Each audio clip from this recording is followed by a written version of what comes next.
Microphone has been unmuted. Hello. Greetings, ForgeBot. How did the rest of the Bennett Foddy adventure treat you? I did catch the most narrow of snake avoidances, but I did eventually have to go to sleep, so I'm unsure if snake eventually ate your face or whatever else may or may not have occurred. But hope it was fun in any case. Yeah, Brotato's got a new beta update. We're gonna play a little bit of that now, and I don't know, judge Beastmaster, the new character, harshly, probably. I don't know. We'll see. We'll see.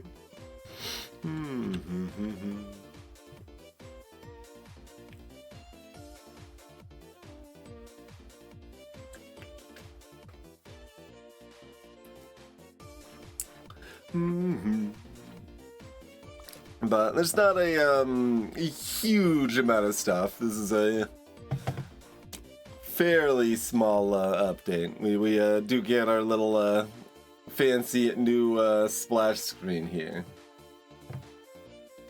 Hello, Ruel.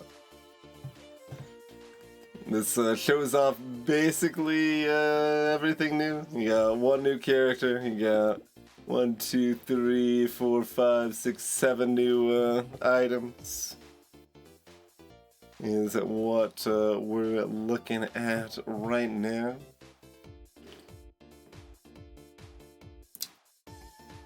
Well, that is a super long beard, Ruel.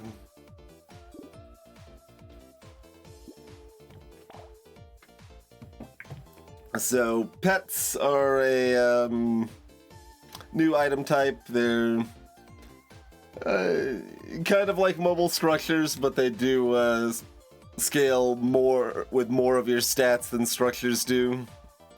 So pets do not scale with attack speed or range, but they do scale with damage percent and lifesteal and stuff like that. So and speed, importantly, as well. I mean, I suppose the most obvious thing is to just start off a run with Beastmaster. They start with the 2 blue damage pets. Their gimmick is that they want you to get more pets. And their pets scale with everything, where normally pets scale with an appropriate stat. There's a one for range damage, one for melee damage, one for engineering, and one for elemental. There's also an economy pet, that's the loot worm that we start with here, and a decoy pet at red tier. And there's a protection, gives you like an orbital and Isaac kind of. It doesn't do damage to enemies, but it protects against projectiles. That is purple tier. Is that all of them? Oh, that's all the old ones. And then I guess Wandering Bot is considered a pet now as well. Oh, no, there was one more. There's the engineering one too that scales with engineering normally and shoots a little laser and drops mines and stuff. So that's kind of an overview of what's in store. I mean, yeah, rockin' Beastmaster probably makes the most sense. I'm considering, like, not getting additional pets just to see how reasonable that is to some extent, because from what I can tell, this character is, like, really strong and kind of straightforward right now. So we might even try doing it as a challenge run on our very first time playing the character. Which basically means like we don't equip weapons, which is a massive disadvantage, and then we can't get more damage other than our starting 2 pets and structures that we find. But the starting 2 pets we have do scale with everything. So that might be really hard, or it might not be that big of a deal. I don't actually know. Hello, Aardvark. Greetings, Akmas here. Probably just one of many Beastmasters, I suppose. Although they might be OP enough to deserve a proper "the" article. I'm not sure. So some people like love the character as they kind of almost think of it as like a pacifist, but you can do damage sort of thing. The character seems a little one note though in its current implementation, which again there are characters in the base game already that are pretty one note, like pacifist, or I guess Bull could be in that category to some extent, Doctor. But there aren't too many of them, and I'm not like in love with adding more one-note characters. King is a bit different, especially in balance mod, but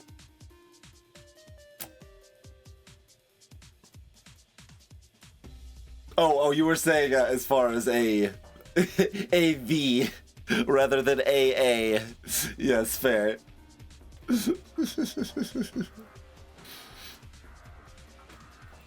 But sure, let's try this as a challenge run on our first time playing the character.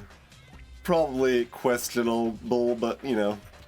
Another important thing about our little cat friend here, they do shoot faster if either me or another pet is close to them.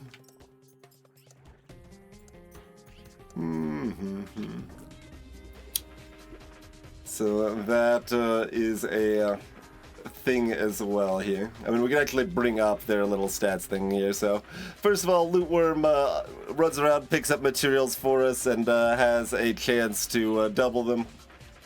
So just an economy character. It also destroys trees, because otherwise this character would have a difficult time doing so. They kill them pretty fast, although they will kill them even faster with Lumberjack Shirt. I think I still probably don't care about Lumberjack Shirt very much, but we got our Bok Dog that normally scales off of melee, but with Beastmaster scales off everything, like we said. They just kind of walk around damaging enemies, but every 5 seconds they go ultra fast and do a little explosion. And so I have tentatively left as many mods on as possible. So I'm hoping that there's only a little cosmetic breaking like this, which, you know, potentially conflicts with bug reports and stuff, but I've watched a couple people play this update already and seen other bug reports and stuff, so I have a decent idea of what is probably caused by mods and not. Like this double text here is caused by probably improved tooltips or something, would be my guess. But I did have to turn off advanced statistics, but I've updated balance mod locally, and everything should be hopefully in order. Hopefully. Greetings, Chronometrics. So here's our Catling. It unfortunately doesn't actually detail the attack speed increase in the tooltip. I guess I should make a note of that. If we don't get them to do it in the base game, I should do it myself.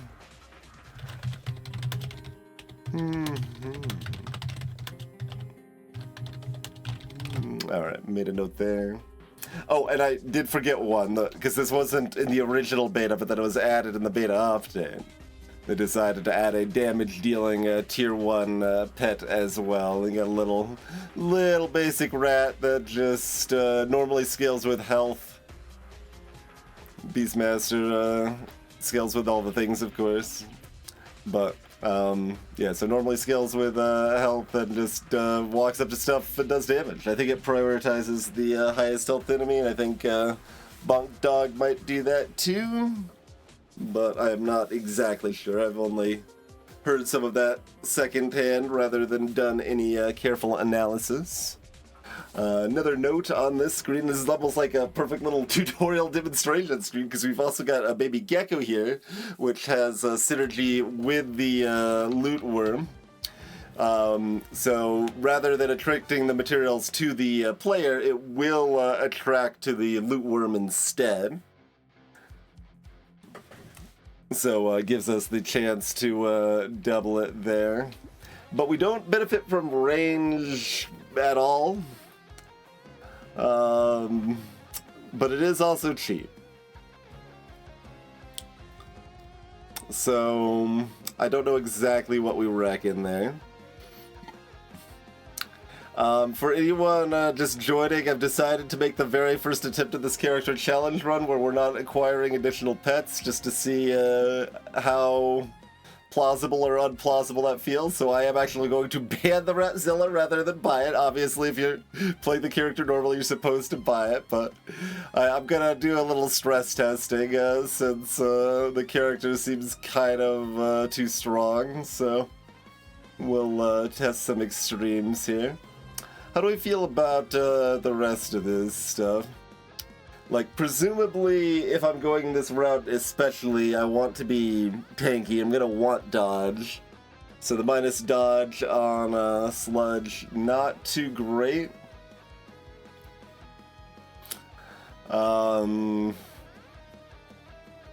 Like, Penguin is fine. Kind of expensive. And then Baby Gecko's got the cute synergy, but I don't know if it is worth it. So every 10 materials we collect, we get 1 more. So this needs to... Basically, after 800 materials are dropped, it's break even with its $20 cost.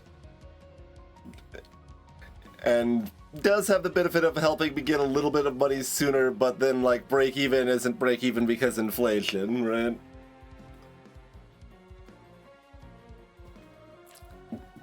So it's kind of the thing where it's cute, but I don't know that it's good. I mean, we'll get a lot more money than that. So, like, it is still an economy item that gives some value. Alright, it's technically an economy item and it gives some value, so, it's cute enough, we'll grab the gecko. Because the loot worm needs a little friend. The loot worm needs a little friend. So, like, this is fine, but like I said, I do want dodge, so let's probably throw it in the dumpster. Are we getting our reroll, or what are we thinking here? Another character that, of course, changes your the way you approach the early shops, right? Because we don't have weapons that we're hunting for. Though we still would like to hunt for other economy things. And Penguin ain't that. If I'm not banning the Penguin, I guess I'm not banning the Sludge either. Maybe I ban the Sludge.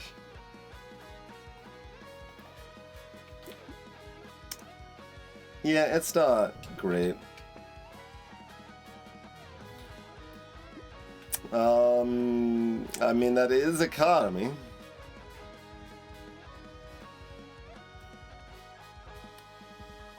I don't know that I necessarily want this in the challenge run approach. Like, in theory, we're probably going to have trouble killing all the enemies, right? So I probably don't want this, right?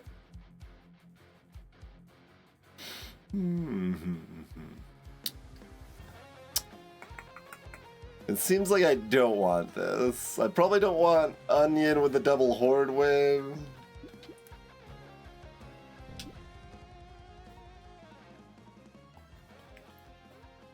And there's like, all of these are okay. Do I want to ban it all? Do I want to ban none?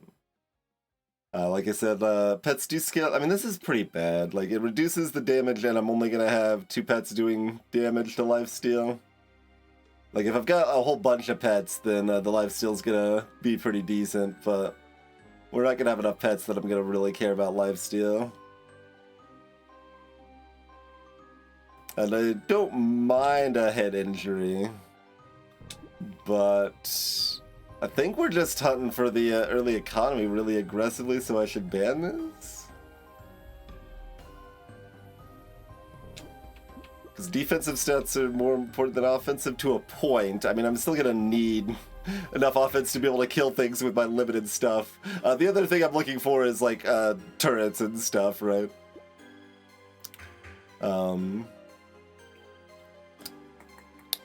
This all looks kind of dumb, too. And I should probably, like, rework Fresh Meat to be an entirely different effect in Balance Mod, too, honestly, because there's already 2 Tier 1 items that are only benefiting lifesteal. There doesn't really need to be 3. It's kind of jank.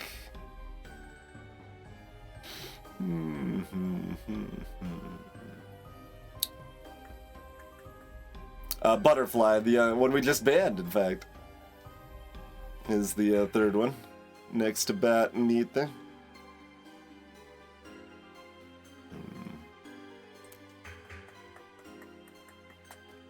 Like, Duct Tape is defense, and we will probably want engineering, and engineering is useful right now anyway. I guess I will take that. Hey, look, it's Bat. $13 for a lumberjack shit.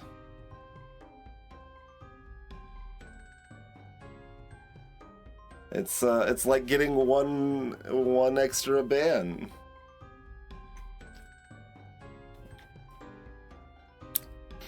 And gives me even less economy than Baby Gecko. But it is still, like, some. Like I said, the Loot Worm does kill trees. I mean, technically it kills trees, like, 8 times faster. But it already kills them so fast that 8 times faster isn't that much faster. Basically.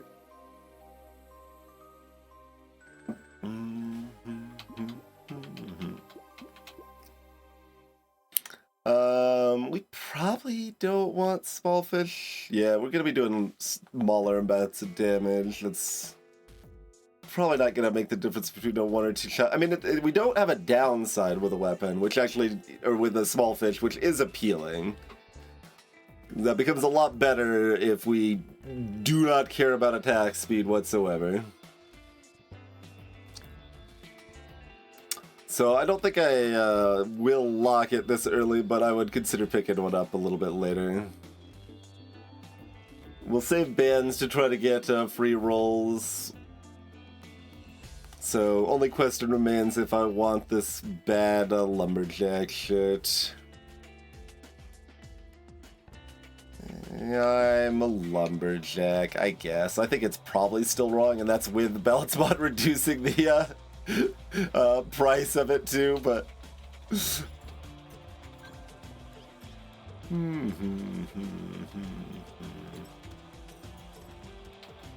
oh, so specifically, you see, sometimes it was vacuuming towards me anyway.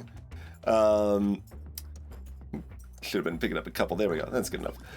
It vacuums towards the Loot Worm, but if it hits me on the way, then it still gives me the material rather than going to the Loot Worm. Is how that works out in practice there. Alright. HP regen is reasonable here. Want more luck in harvesting. But, yeah, we got 2 level ups. I'll take the HP regen, and then we'll take some more harvesting. Range is entirely worthless. Fertilizer, perfect. Probably just grab a propeller hat.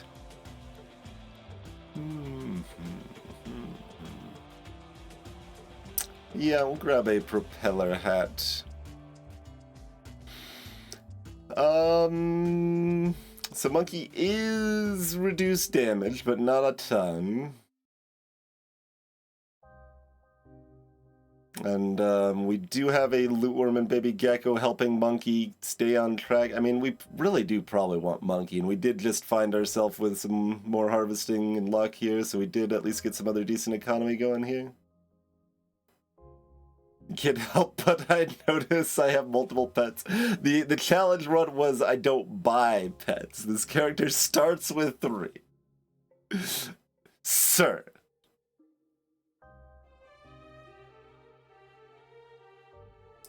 I mean, look, you can see it, the baby gecko is a limited, not a pet. This says pet. Cute monkey is a friend, not a pet. Gecko, also a friend, not a pet.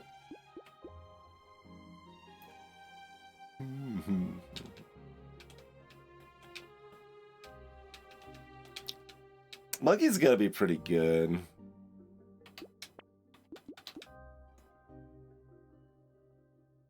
Like, this is 3 damage, but the minus HP regen's also bad. It's fine, but I'm not, like, super excited about it.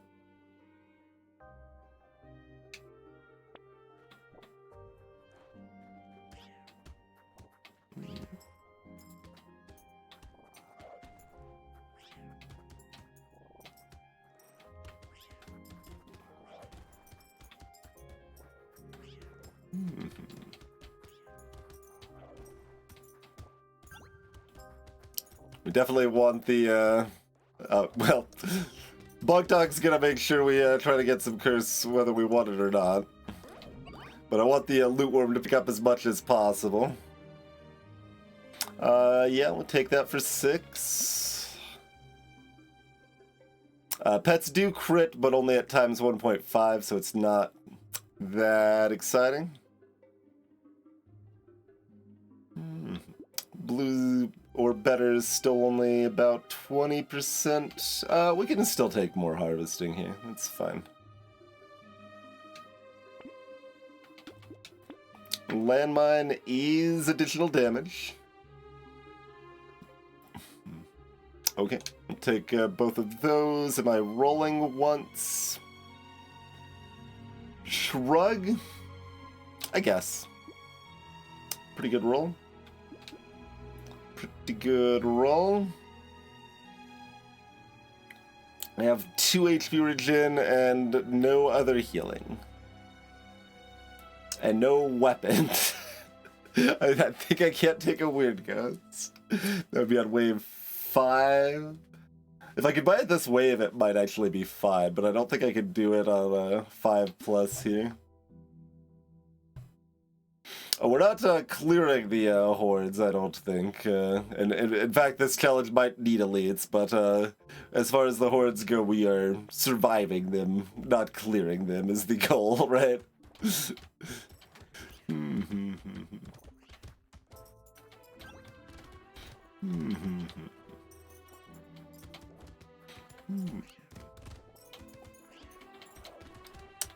I was trying to pick up materials that were further away from the loot worm there, so it had to travel less where possible. You can tell the enemies are already getting dense here.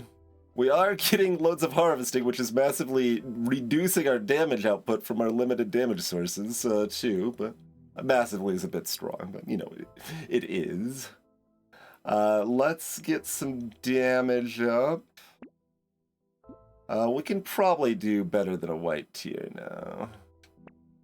Yes. Both good, but we got the other melee damage. I think we take the... Yeah, we take the HP.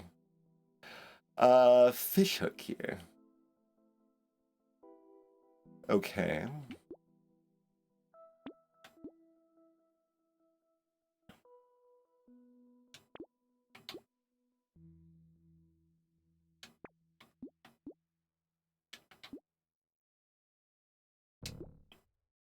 Go into the dumpster coffee. Alright, just don't die and curse everything. Pets do not evolve or get stronger or anything, other than just the normal scaling they get from getting better stats there. And hello, Rocket. Gonna need some more speed pretty soon. If you're playing this character straight, we would already have more speed, just from picking up some extra pets.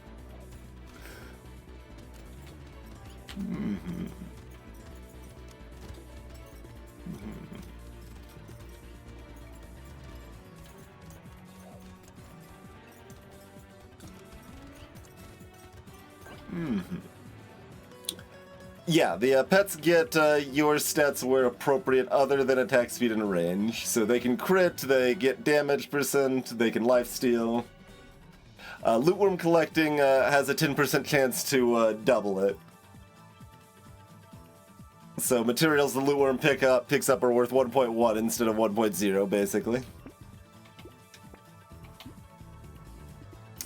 Looks good to me. Could have also taken... We actually cursed 3 out of 4. Wow. Okay. Although, this coupon is 6% instead of 5%.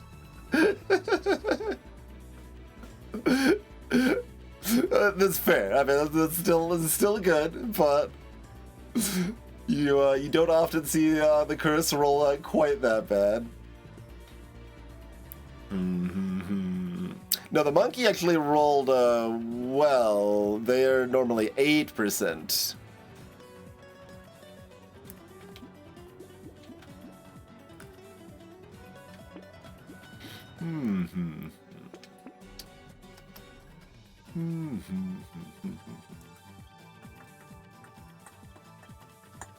Yeah, I'll just go ahead and buy that. So I can't buy that for arbitrary decision reasons. This is great.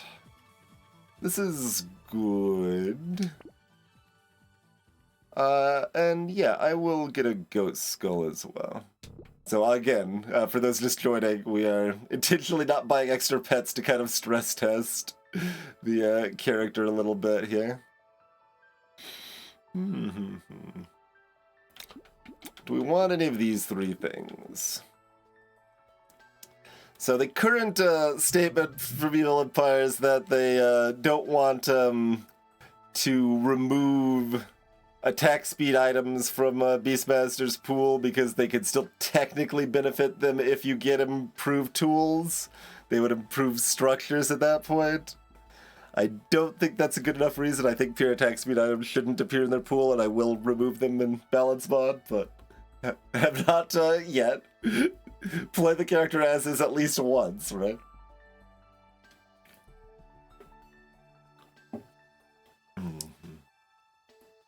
They did at least remove glasses, which is pure range, which can do absolutely nothing.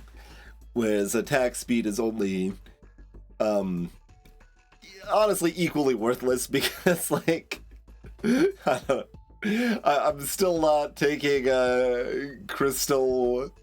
Like, even if I found improved tools from a crate, like, I'm still really hard to justify buying crystal. Like, it's. And something like Gummy Berserker, you would still literally not even take from a crate, even if you had improved tools. So, like, it's pretty jank. But helmet is armor with no downside. Presumably we want that. Don't love lowering my speed. I don't know how much slowing enemies is gonna matter. It is helpful on like waves 17 and 20. Much does it matter before that, though? I don't think enough for the cost, especially when I need the speed myself, you know? Like, a book is takeable. It does improve my pet damage and further damage from any structures I find. I guess I take a book. Hello, Hellclan. And to be clear, like, I have no idea just how ridiculous this challenge is to attempt. It just, the current circumstance seems to be that this character gets degenerately strong pretty easily. So, oh, they took out my my landmine right before I was going to use it to kill a bunch of enemies.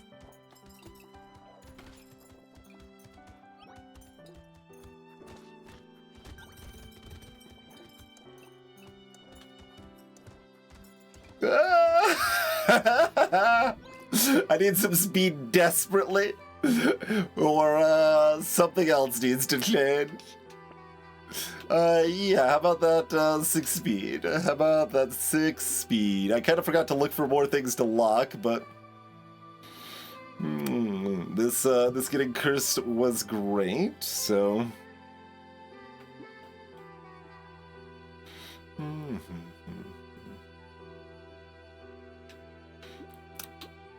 Catling gun will get Pierce, yeah.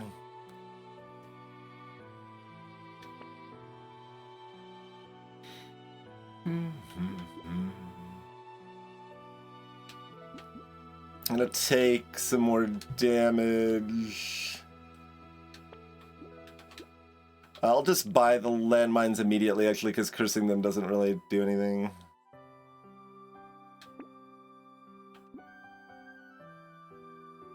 Do I still want the propeller hat, honestly? No. Like, it is healing. We've already got the 2 consumable healing because we got the cursed lemonade there.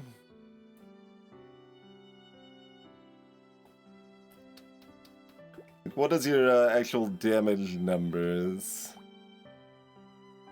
18, 13 explosion, 18. Pretty low. I'm not gonna lock that. I don't know if I should. Well, with Fishhook, I'm supposed to lock these probably. Okay, yeah.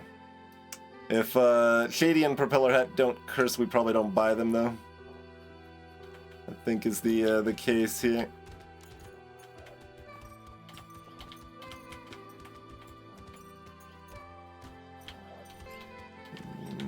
Alright, time to run. For the rest of the wave, basically.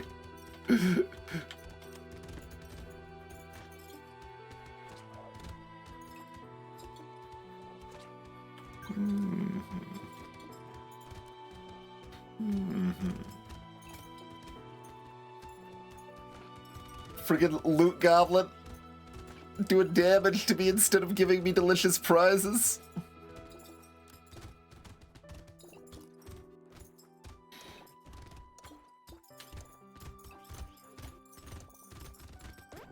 Alright, it's fine, everything's fine.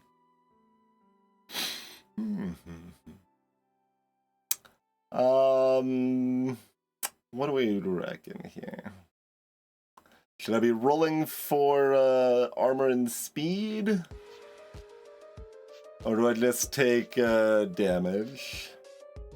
Dodge is also something we want.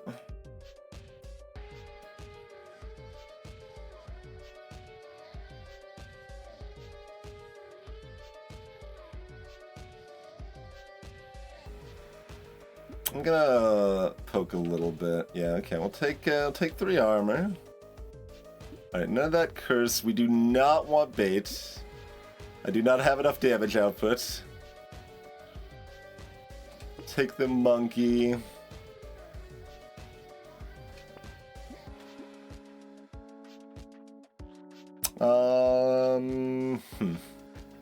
What do we think of spyglass fertilizer, weird food?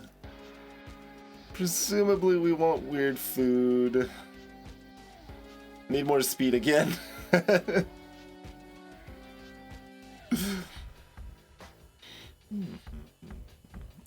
Wave 8 may be a problem.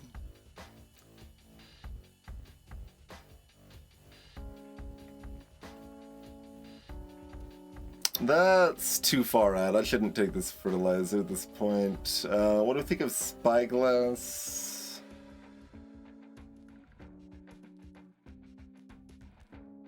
Borderline?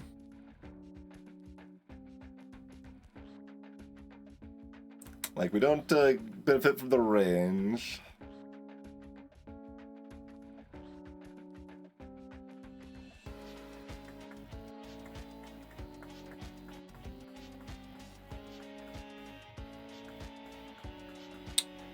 I'll take it, but I'm not sure about that.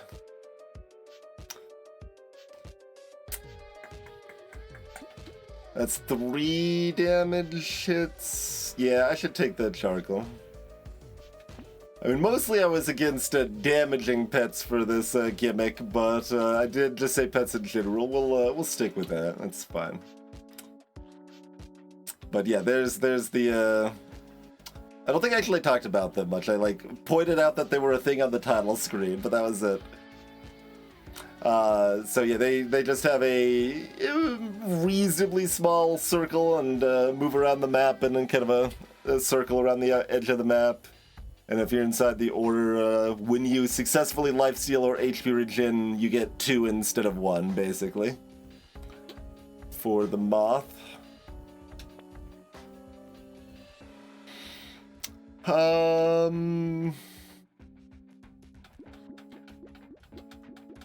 What do we want of any of these 3? So currently this is only the catling, but also we don't have that many things to apply to anyway, and it would apply to future turrets. We'll at least try to curse it.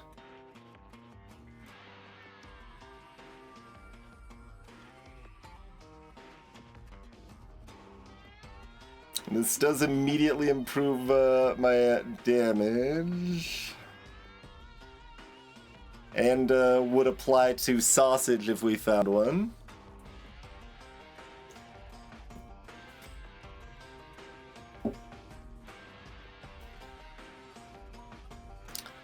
I need some immediate help. It's also minus HP, which is some immediate anti-help, but Alien Baby, if it curses, is going to be a lot of value, so we'll go for it in that circumstance.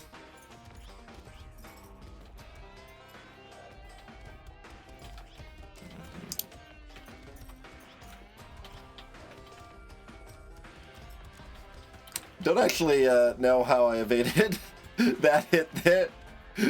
That was surprising. The Horned Goober was kind of ran right through me, it seemed like, but I'll take it.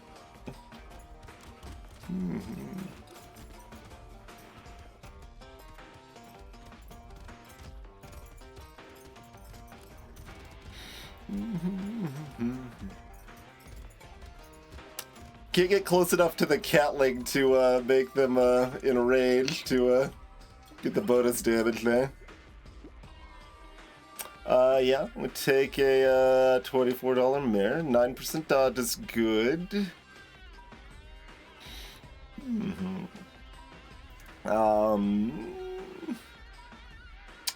We want dodge armor speed. Like, I would take 9 HP, but I'm not gonna... We got the spyglass too, so rolls are cheaper.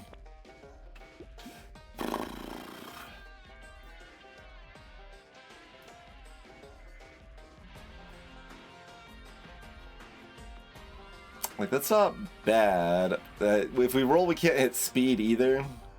So I'm often rolling twice. I mean, rolling twice if I hit a purple is worth it. But it has to be a purple I actually want.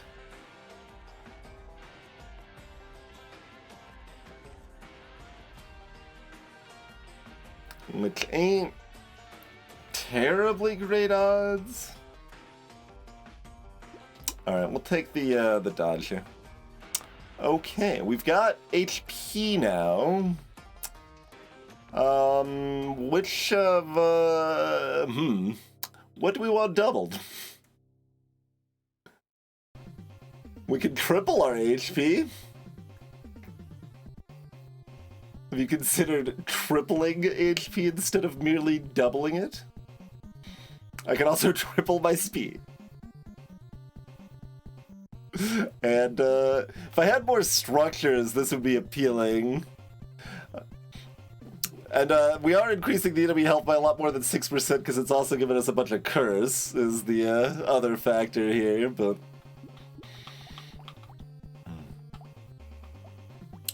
Interesting. So, I mean, currently our landmines will spit out faster, which is good, I guess. But we'll find more structures, right?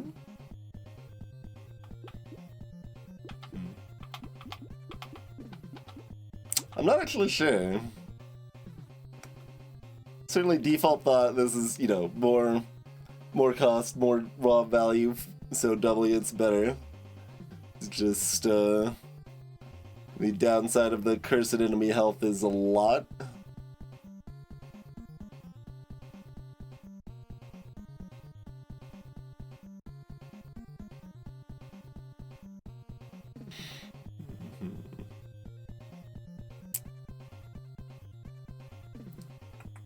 I'm not sure how much more than about 20% speed's gonna really matter for the horde waves anyway, though.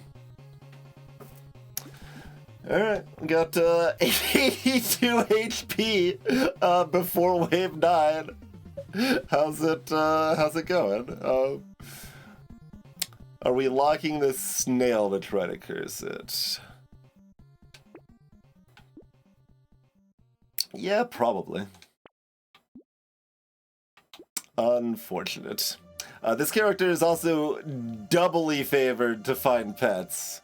So the normal effect that, like, doctors are more likely to find HP regen, that effect's doubled for pets with Beastmaster. We will try to take a blood leech. Would I buy a cursed tardigrade? No, not at this point. I don't like the number of cursed enemies we're gonna have, but the other stuff that's happening is good. Like a lot easier to survive a terrifying. Need another landmine. Yeah, here we go. No, I need a third one? I thought those things had pretty low health. Landmine's too weak. Over here, friends. Over here again. We're killing more than none, but there's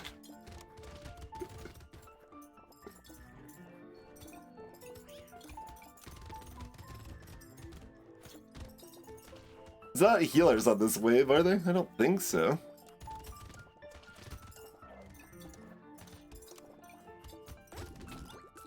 We still made okay money.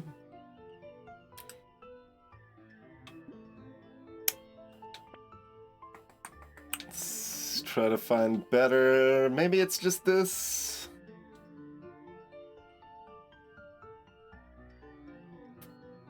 Is it though? I mean, if I still needed speed more desperately, I'd also need to be rolling, but we did find the decent speed that we just cursed. And we do need to keep up our damage somewhat. Alright. So we cursed a snail. And there's the Beastmaser. That's the one that causes a burn. Is that... Oh, yes. Right. It normally has 1% elemental scaling on just the direct hit. It's basically like an incendiary turret, right? So... But Beastmaster makes all of the scalings apply instead of just the default one, so that's why it kind of ends up looking weird there. But then they get set on fire. But enemies are 15% slower, so we can run away from them better.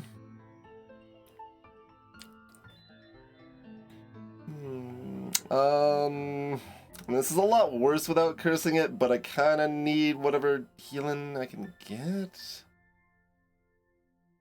We do have the spyglass too.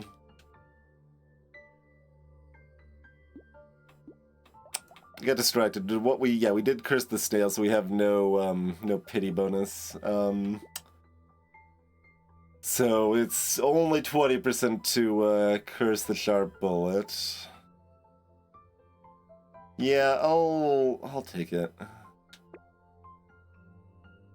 Are we rolling away, or am I just buying this? Probably just buying this, right? I don't know, it's close. Because again, lifesteal does something, but it's not great. Like, if I could find another monkey, that's just better healing than this without the negative harvesting, but... Although, to be fair, it does come with negative damage. I guess landmines is all we get. We get baby elephant, too. Okay, that's something. Feathers dodge and a small bit of damage, so we'll take that. I'm not taking a starfish. I will take a pencil.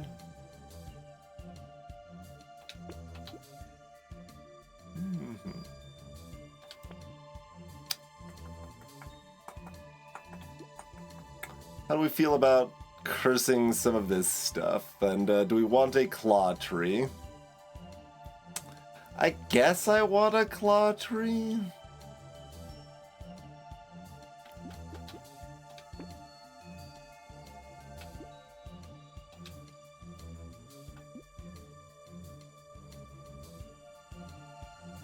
I could also just buy the beanie. I don't really need to curse that.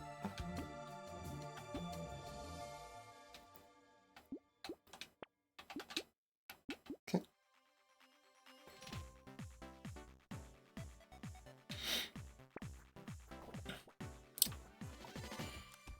Yeah, given the amount of money we still got last wave, presumably we were killing a few more than it looked like we were.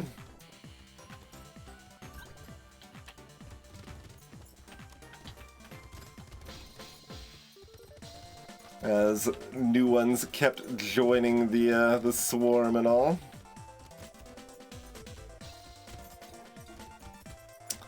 Usually if I'm like, you know, weaving through enemies like this with Pacifist or something, I've got the that knockback working for me at the same time.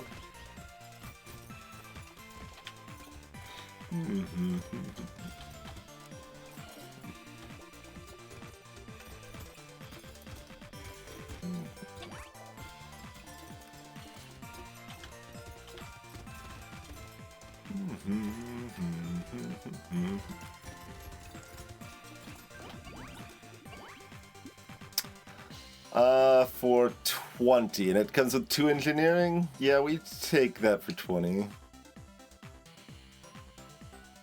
I guess, yeah. For 30. Like, it's bad, but it's cheap. Yeah, alright. 4 dodge minus 2 damage.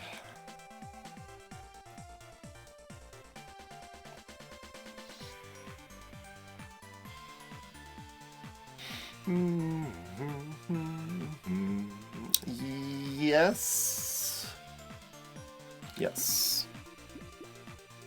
Okay. Good hits. Which of these would we like?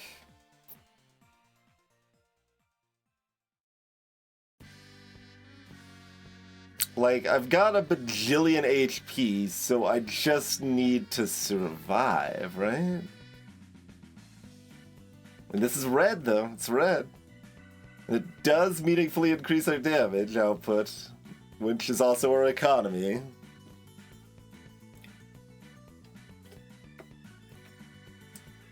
And survivability in a different way. I think it's gotta be the dodge, but I do think it's very close. We will take the armor.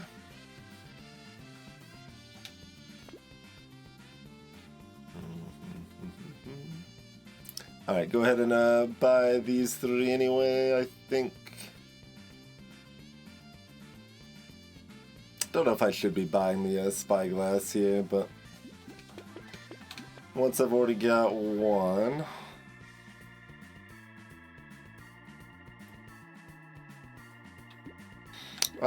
Yeah. Dodge, no downside, and a very minor damage up. We'll take the blindfold. Insanity is also Pierce. But, like, only a very little bit of Pierce. This is cursed, but lifesteal kinda sucks. It does suck. It sucks enough I'm not taking that. Maybe if it was earlier. Hi.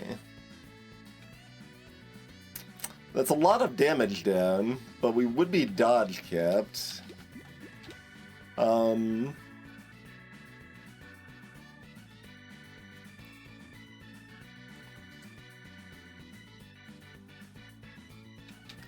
And, okay, am I buying this regardless? If I'm buying this regardless, then I don't care about the feather. Okay, so we don't care about the feather. Do I just go ahead and buy these and see if I can roll into anything else to curse? Because cursing this doesn't do much. We've got just enough money to roll one more time? Okay. Certainly the minus HP is not that big of a downside here. We did not hit anything else. How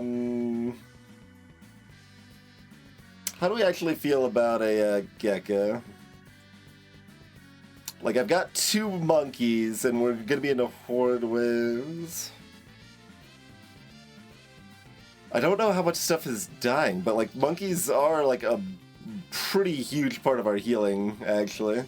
And this does help the monkeys heal by sending the, materials to our, loot worm friend, which procs on pickup effects, and sometimes makes them worth more money. It's not, like, impressive. Oh, the pity bonus is 15, huh? It's weird, because, like, we don't actually care that much if this curses, but 5%, like, going up to 9% or something is still a big difference, and the detriments getting -3 damage instead of -6 damage is also a big deal. So... I want to focus the curse on that enough. Like, it's still only going to happen 1/3 of the time. But it would be, what, like, instead of 35%, it'd be like 27% chance to curse this if I also lock the gecko. I think it's probably still more than that. Like, the order's random, but... I'll just do halvesies as an estimate, and rather than try to figure out how the math actually works on the fly here. But yeah, so we're gonna be a bajillion health and dodge capped before the first horde. Our healing is lacking, but...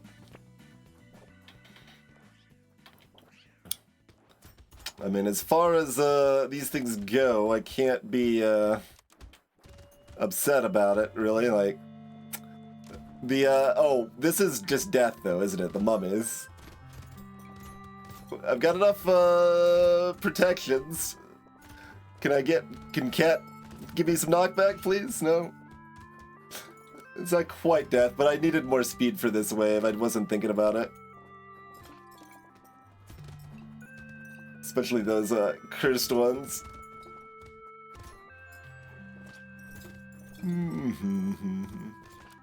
Yeah, exactly.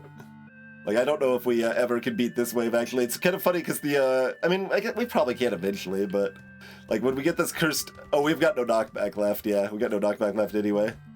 It wouldn't really help a lot. It would just be a little cute that sometimes the Catling knocks the enemies away from us there, but, like, to win this right now, we just need to dodge a million times.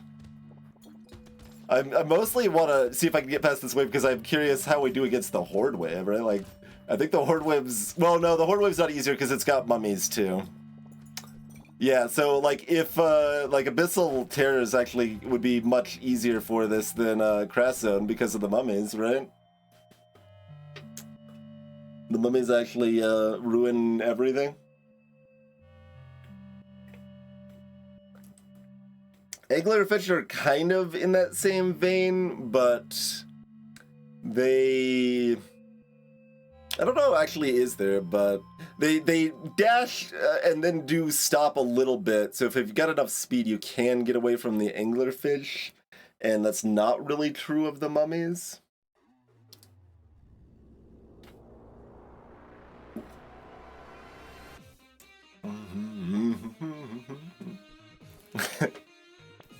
Oh, we luck always a fake stat, Ruel. We know this. Okay, we can kill some of these mummies.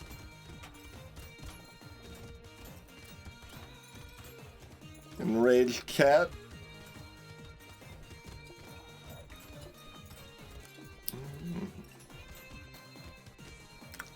Basically, I needed to have a huge amount of HP regen or a like, I don't know what's enough speed. Oh, there's also, like, Stargazers are going to be a problem in Abyssal Terrors, too. But, like, even with 80 HP and, freaking 45 dodge and 12 armor and 20 speed, like, we can't really hope for much better than that, right? Like, we got the monkeys, like, our healing's low, but the monkeys is not low. So... like, monkeys are at least passably healing.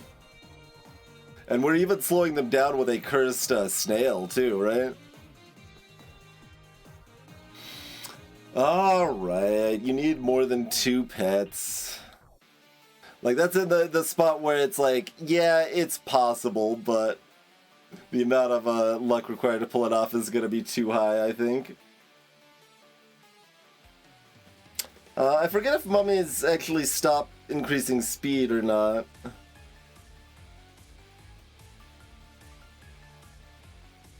They basically keep like buffing them their speed over time, but they probably cap out at some point. It's high enough that it's fairly unfeasible to avoid. Yeah, like 40 definitely doesn't, but like 40 to 45 is enough to avoid all elite attack patterns.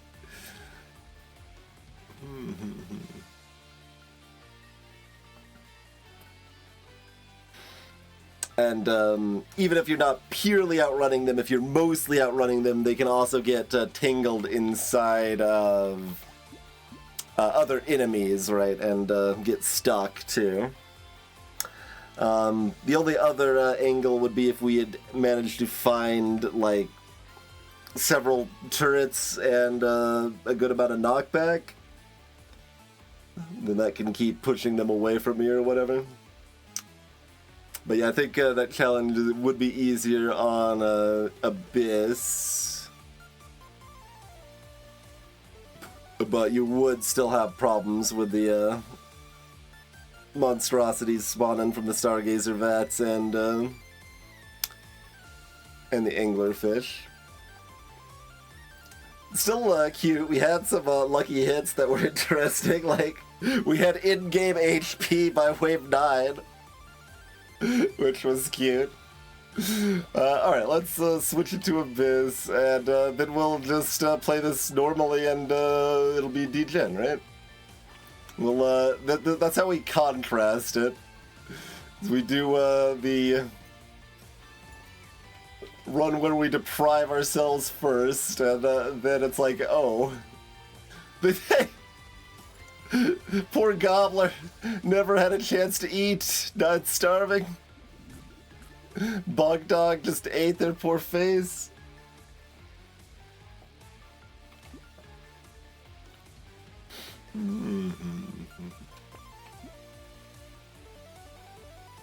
We've got all elites. That is, it's probably just because I'm used to the other way. That's slower for me to parse the information on that meter, but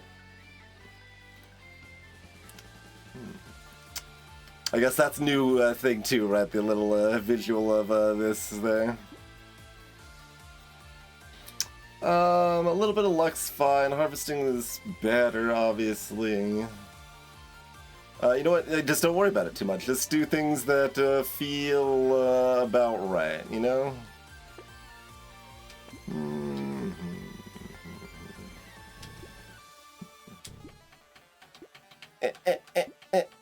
God, I can't get to the reroll button.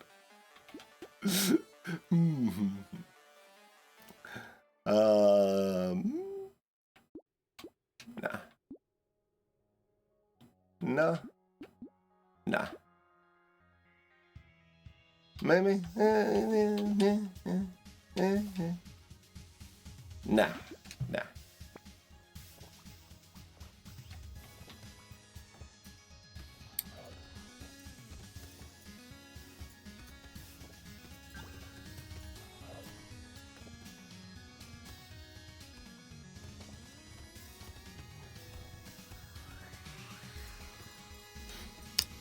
Just vibe.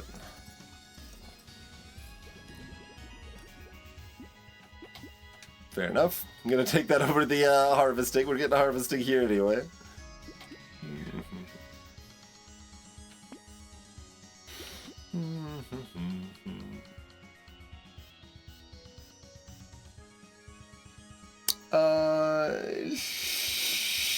Sure, I'll hedgehog, I guess. High-pitched voice. Sure. Gecko's, you know, cute, like we said. It's... I just want to find some more pets, though.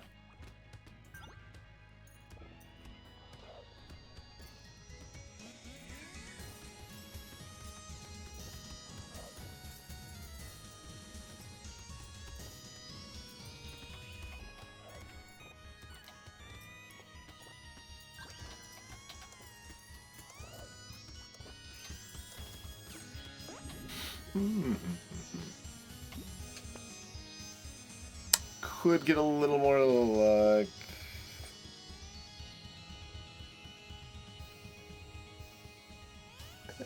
Fine.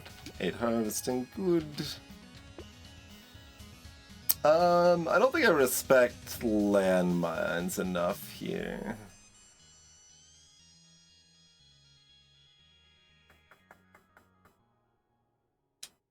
Yeah, I don't really want landmines. Am I doing 2 bands and buying the helmet, or am I just, like, re-rolling?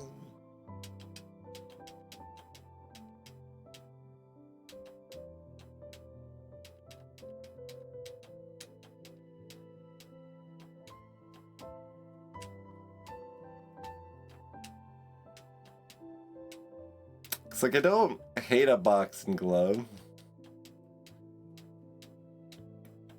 I don't know if knockback does anything with the bonk dog or the rats. It does with the catling and any other turrets I find. And it would with the Beastmaser too.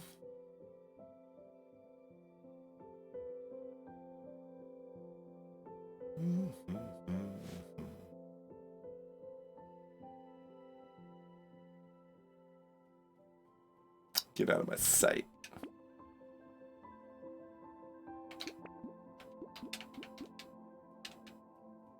$20 luck already? Yeah, we'll take the recycling. Kind of can't avoid having curse with the bonk dog doing as it will. I still don't need to lean in though. We can be OP without a bunch of curse. And we can also be OP with a bunch of curse. I'm okay with either now. Just whatever feels clever.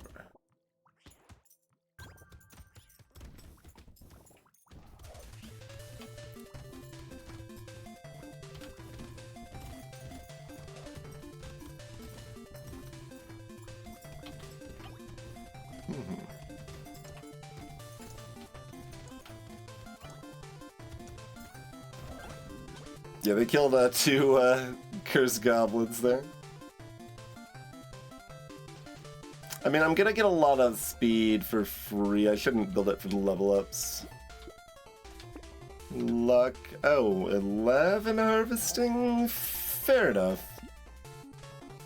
Rat. Oh, I do have to get the whistle, though. Because they implemented my whistle suggestion. Which meant I don't have to code it. Because I wasn't sure how to code it. So, I'm glad they did it. Because I didn't want to figure out how. I might change the sound effect, though, if they don't. But we'll see. I'll elaborate once it actually is happening, to be clear. It's spicier to leave it a little bit vague, a little bit more mysterious there, right?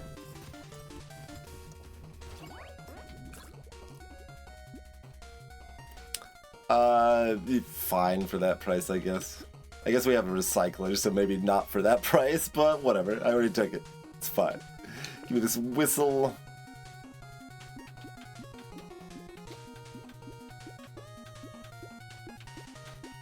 Like, this is fine, but I just want more pets, right? And I do actually probably want lifesteal. So, give me the reroll. Rat. None of this. Probably none of this. Embrace the curse. Fine.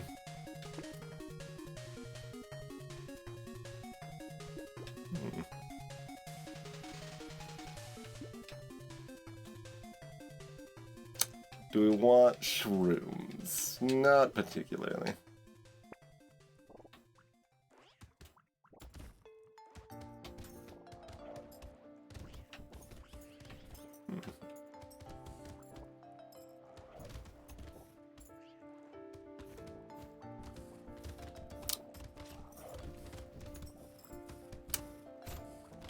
Keeping my eye a little too much on that pufferfish and kind of running into other stuff in the meantime. Whoops! Oh god. Actual big problems here, suddenly.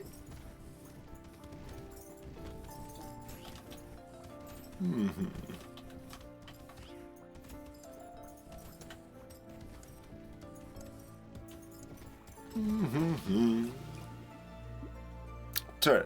Yeah.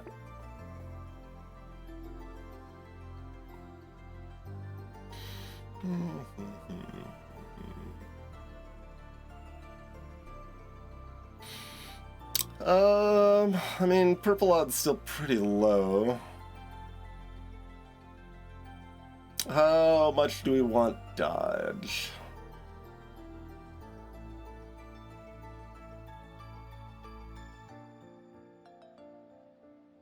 Or reversing our HP regen situation?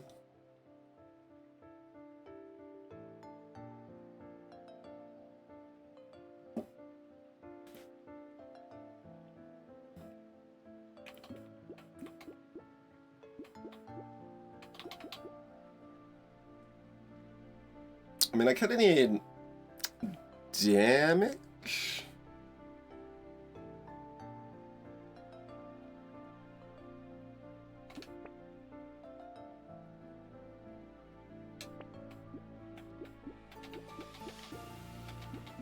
Both of these are good. Damage is easier to find in the shop.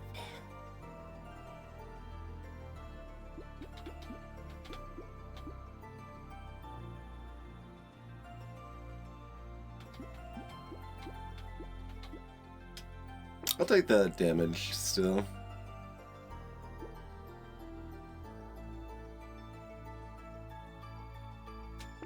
Damage up with no downside.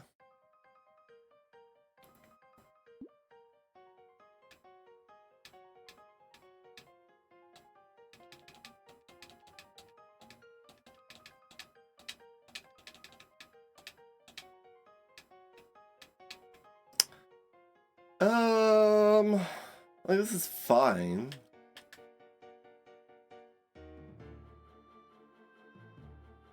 I don't really want it right now. I could ban both of these, I don't feel like it. Hello, cursed bottomatic friend. Welcome to the squad in a minute. Oh, I can't welcome you in yet. I have nothing to sell, but... this is fine. It's fine.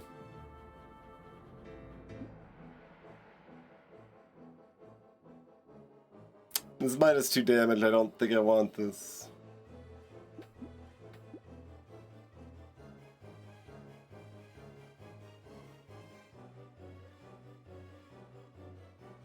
Don't think I need to reroll.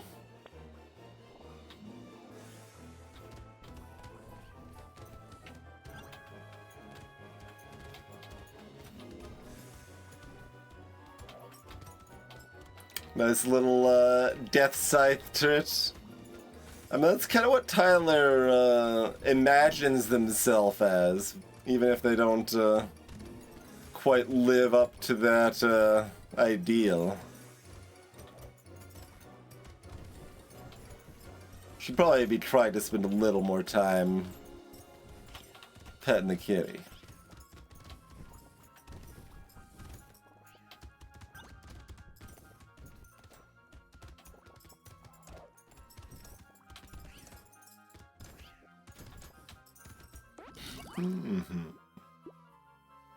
Great, Zeke. We ended up not taking the boxing glove. Alright, we'll take a mutation. Still only 16% on rare better. We'll take the just melee here, that's fine.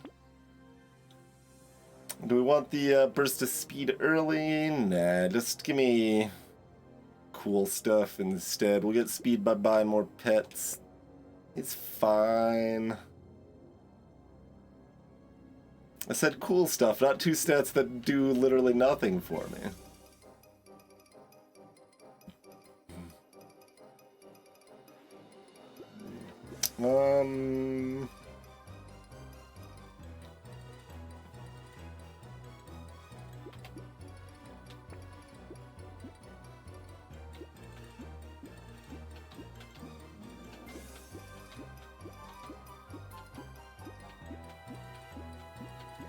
Just give me the damage percent. Bottomatic! Or Bottomine. Bottomatic has a little better flair, but that's okay. How do I feel about a mouse? Yeah, fine. Give me the mouse. Hook me up. Ban these. Give me the reroll. Alright, done.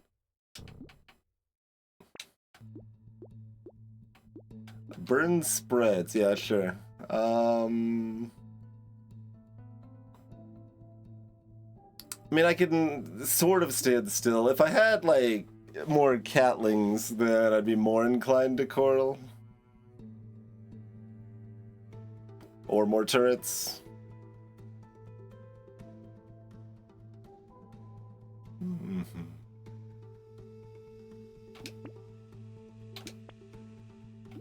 Cursed rat. Do we not care about dodge? I guess we don't care about dodge. Give me the sludge. How do we feel about Shady Potion? We still don't have any consumable healing. Although we do get a big luck hit before wave 9. It's fine. Alright, so here's our Bottomatic they actually do follow me around, unlike the other pets that kind of are living their best lives on their own. Got a weaker little pew-pew than Catling, but also spits out a bunch of mines at the same time. Interestingly, does not shoot trees either. Don't think I would have guessed that they don't even try to shoot trees. If we get another enemy in front of them, they can take them out, I guess. But guess we just need to leave that job to the professionals. Dr. Worm, MD. Good morning, how are you?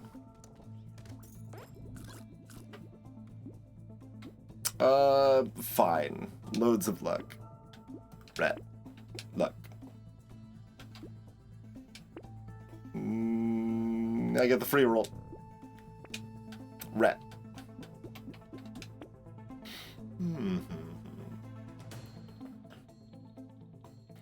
The ball's a little cute, but I don't really care, and it's usually more efficient to buy melee anyway.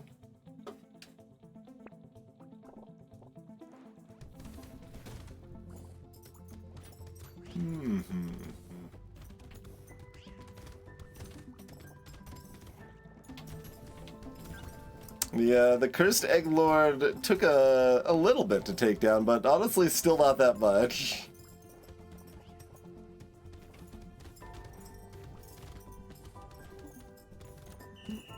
There you go. You hear that? That's the whistle, which now notifies us if a loot goblin has spawned, whether it caused the loot goblin to spawn or not.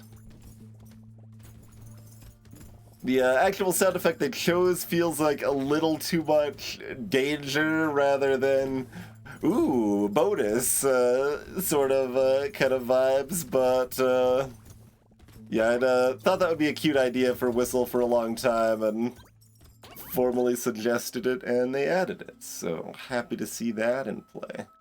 We got 70 luck, so we're gonna take a spicy sauce. Somewhat discounted alien magic, and my HP regen is low, or my HP regen's dumpster, but my HP is low. Fine. Good enough. Good enough.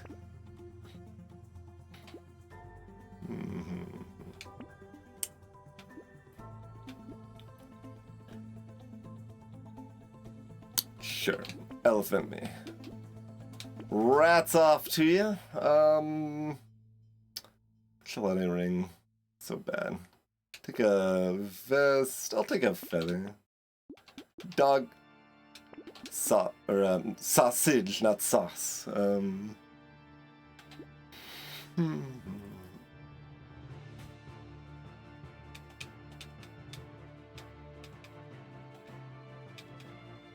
Hat's fine, but if we don't like hat, we can find more pets instead.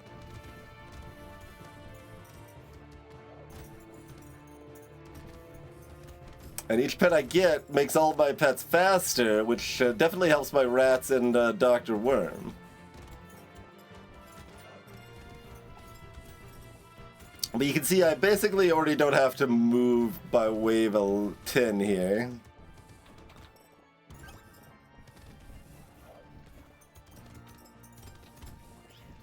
We do a little bit. They're gonna pop the blobfish, so I kind of want to move away from that, I guess.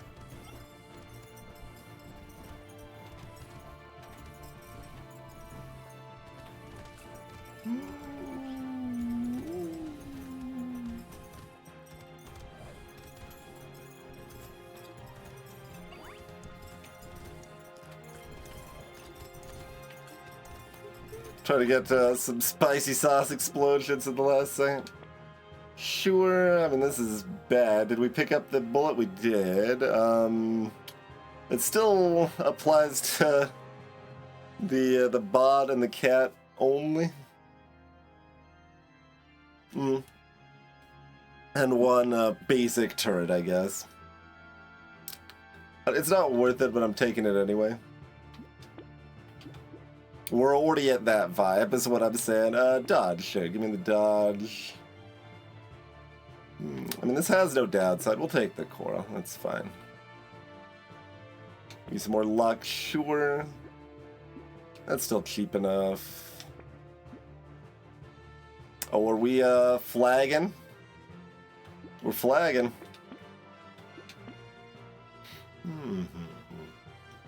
That doesn't seem particularly worth it. But we get a free roll. I'm taking it. This is a pet too, I'm taking it.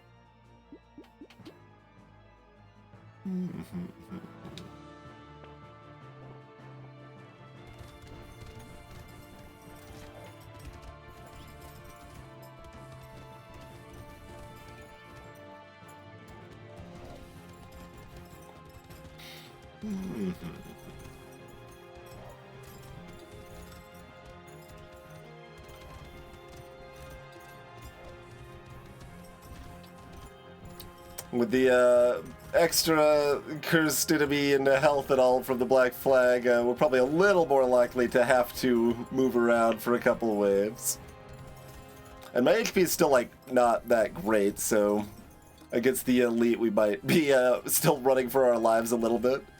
To be determined there, I suppose.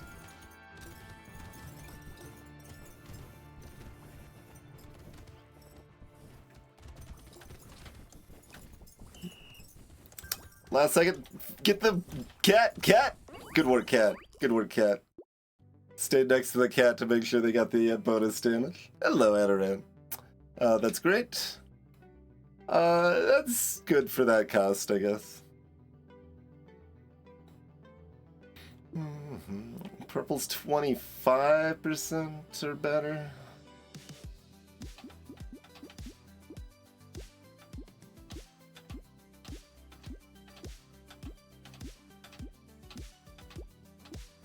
We don't have advanced stats because that mod is currently broken with the beta update.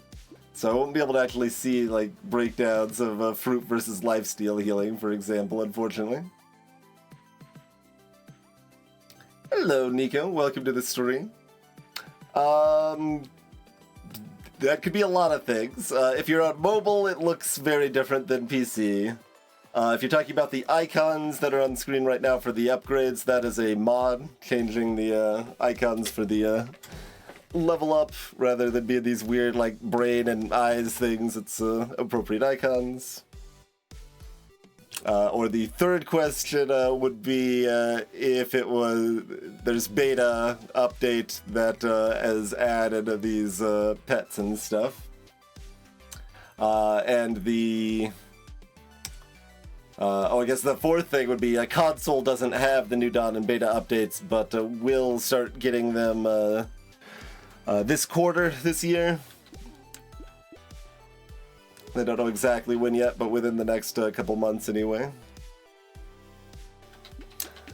Anyway, what do we want of these? We have 26 speed. That's enough to run from elites comfortably.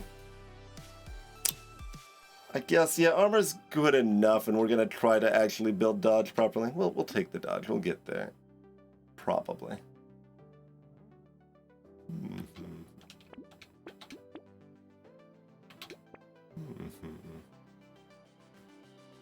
The game's like, hey, we know you're fighting probably the only possibly dangerous wave left in the run. Would you like a bunch more greed items right now? Not particularly, to be honest. But like a little bit. Nah. Let's just get more pets.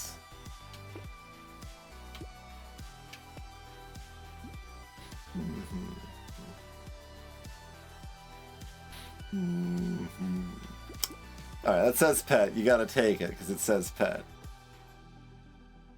We'll take a gecko down. The little synergy isn't that strong, but it's a little cute, so we're strong enough we can dance with those shenanigans, I think.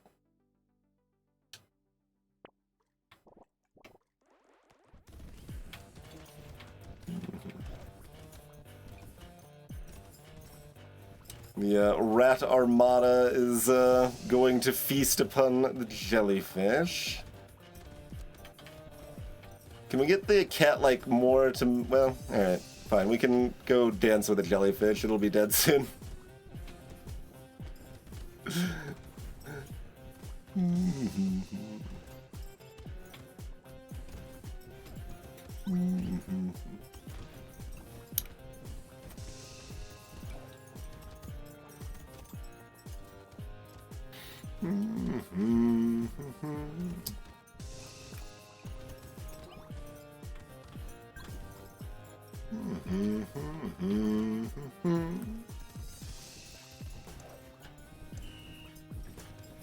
Get them! I don't know where they are, but get them!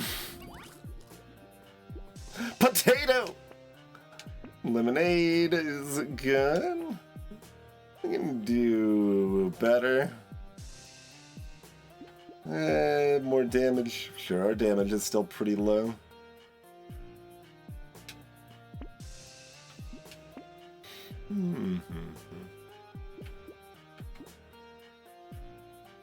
Vibe. We'll roll once here. Oh, am I taking starfish? Let's find ways that we can still die.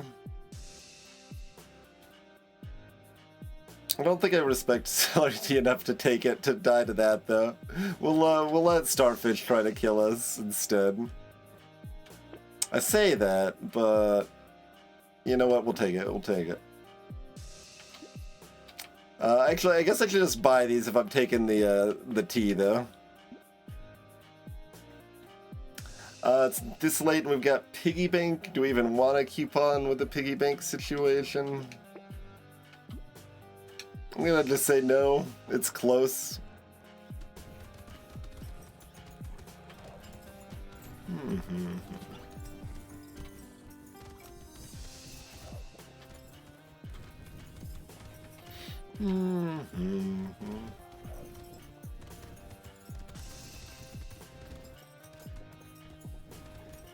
But like I said, currently playing normally.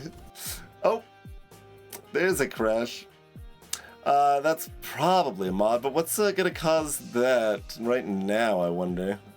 Although I think some people were reporting crashes probably based on the bottom mine without mods. Just trying to think of any of the mods we're trying to keep going, because, you know, I like them. I have them for a reason. Or what might be causing something mid-wave like that?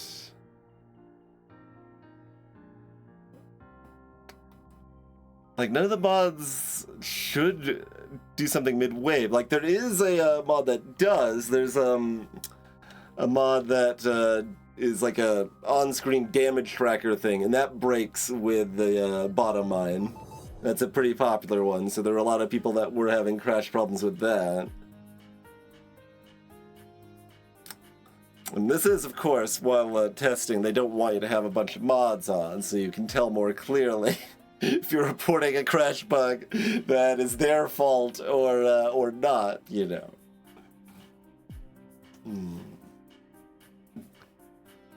Is there anything in balance mod that might be breaking? There shouldn't be, but there could be.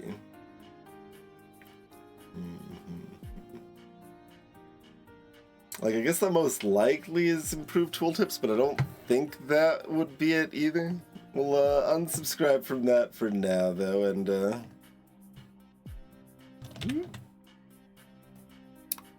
bring it back up. See if it dies again. I don't think it was right at the end of the wave, was it? It was still mid-wave? But if it was at the end of wave, something else might be a cause than what I was thinking. Oh, that time crashed immediately.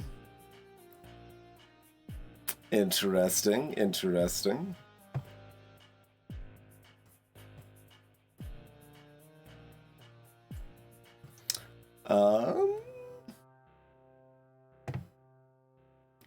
I mean, we can unsubscribe. Oh, the tooltip tracking fix might actually be broken for that.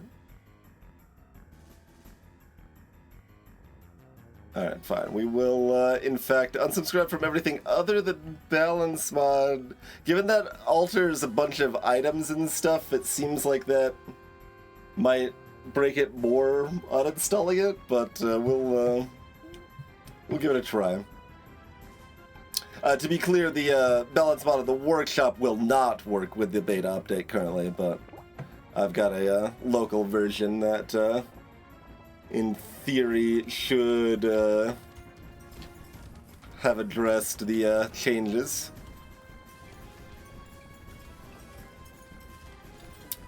We got epic boss music for dealing with the crashes, as is only appropriate.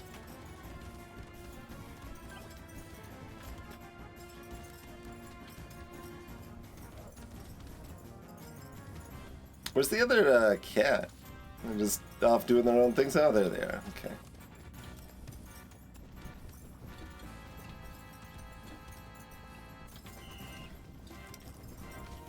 Oh, there's a little whistle icon that appears above your head, too. I didn't even notice that until now.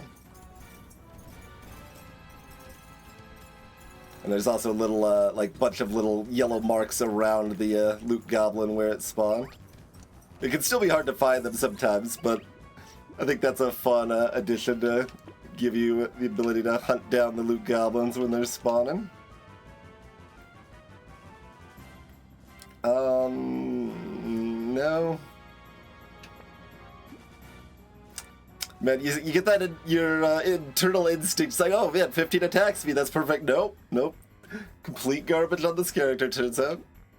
2 armor is fine.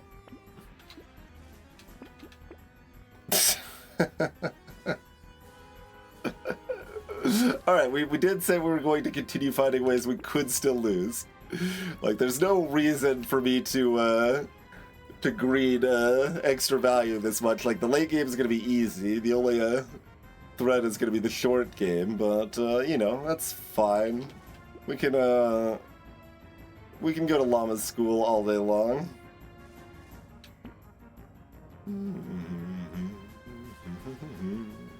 Sure. And likewise, Pearl, don't need it, but we'll pretend we can believe in it.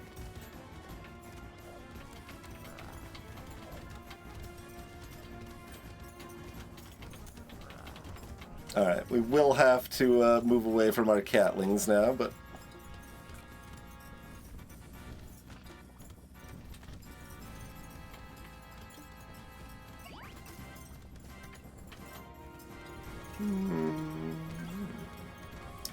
Boss music carried over for the actual mini-boss.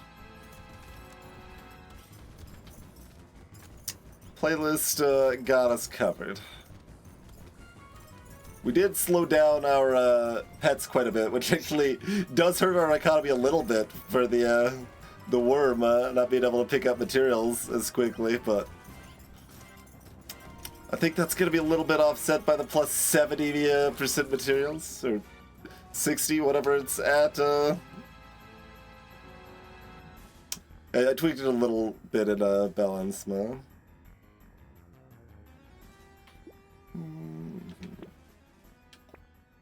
Big arms! In case our damage was pretending it might get a little bit low. Think again.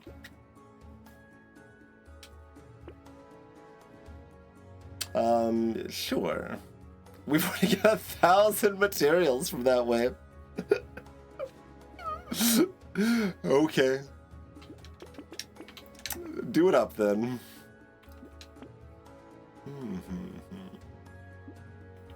Give me the gecko, sure. Rats off to you.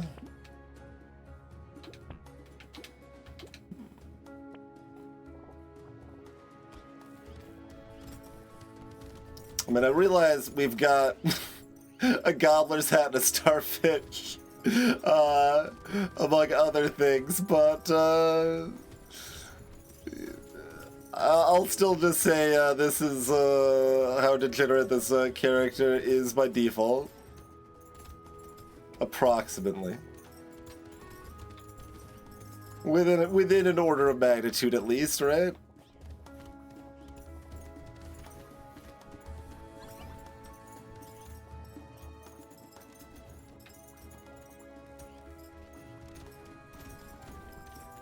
I don't exactly know what would be a good way to rework them. Like, obviously there's direct nerfs that are pretty easy. You can just reduce the numbers, the way it affects the pets and stuff like that. But, like, their playstyle's just kind of straightforward. Alright, we're taking Weird Ghost now. Sure. Great. Gotta go fast. Luck is damage. I'm gonna take the HP regen. I took the Weird Ghost. Sure. Oh, this has got a little fairy symbol on it now. I better take it. There are actually gonna be a lot of things on fire. You know what? Fine. We'll take it. Friend.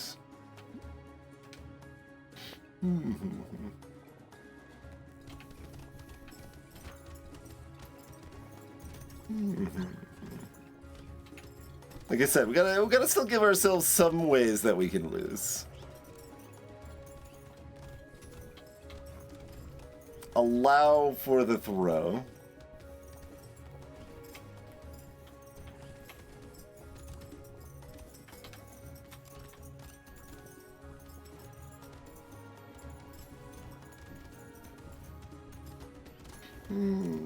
Just have a nice chill even.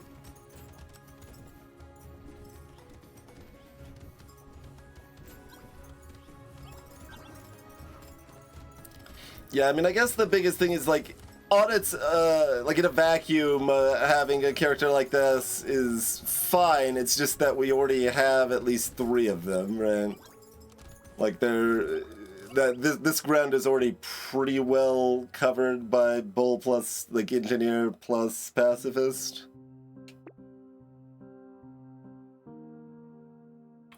It's kind of the vibe. We're already level 25.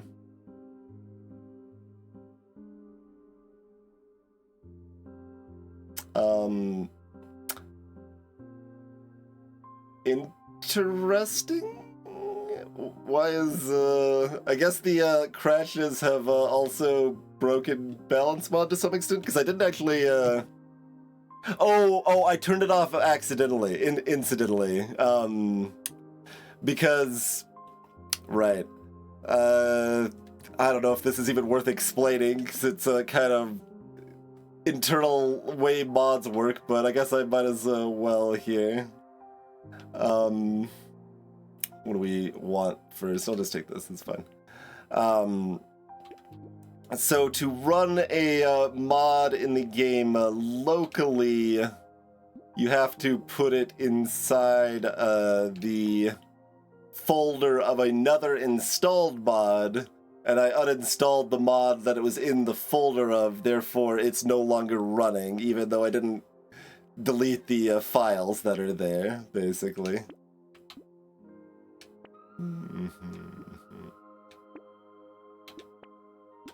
Pinging? Sure.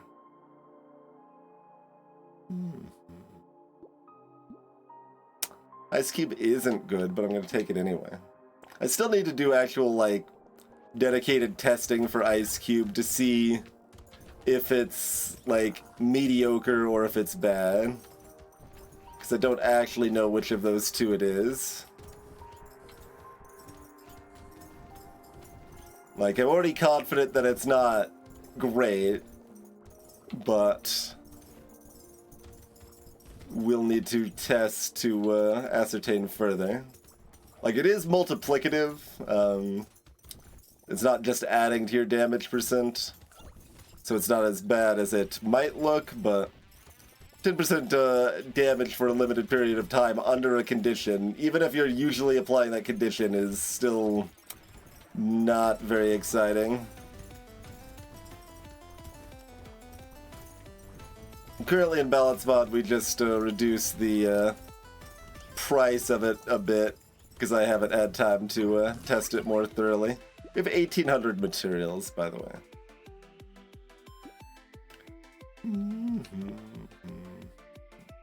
Four crit. One. Oh, right. No balance mod. I was gonna say one armor with no downside. Oh man, it's messing with my head seeing these numbers. And that means we can have two different types of helmets, right? We already took one earlier, or it did stack with our existing helmet. I don't know what. It still gave us the -2 speed though.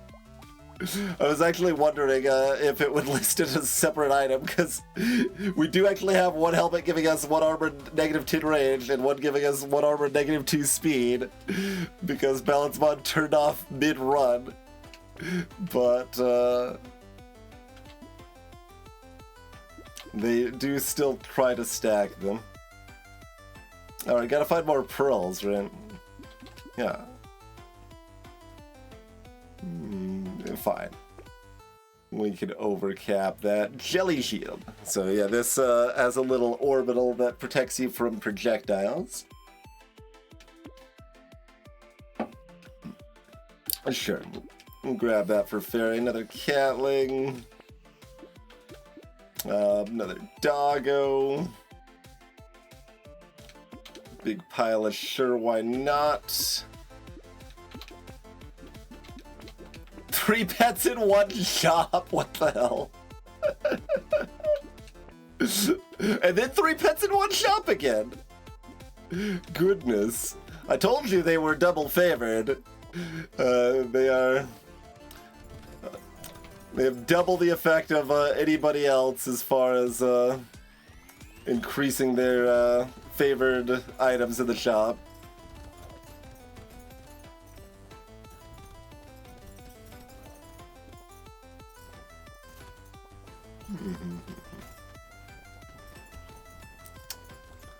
But yeah, what would be a good way to have a pet-focused character that is more dynamic? I guess the best solution I've seen so far was that you actually choose a starting pet, kind of like you would a starting weapon. So you'd choose like Bog Dog or Catling or Bottomine or whatever, or Blazemander probably.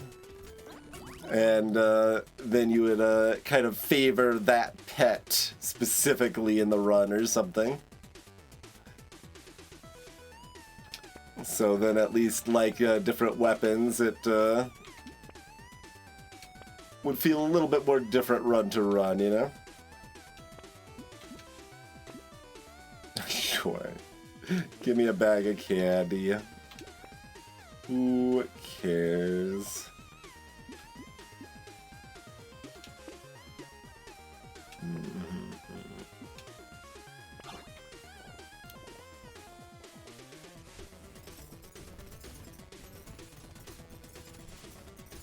And then we just have this cadre of cats here. The Gato gang here.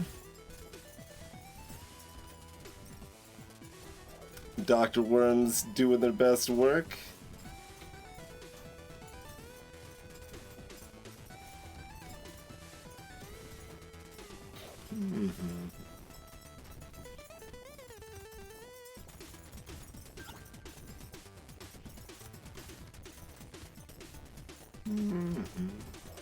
So much money.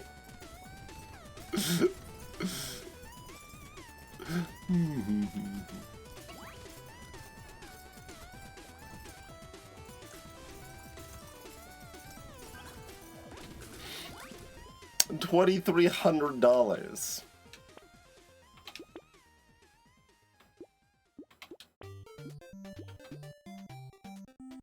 Sure, the rat scale with HP, why not? Whatever, sure.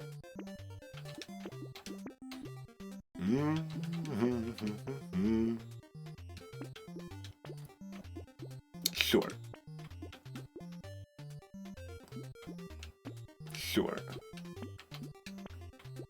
Just a perfectly reasonable amount of money.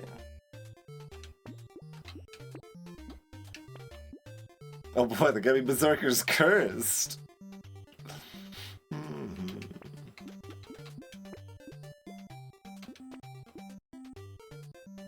We found another pearl in the shop.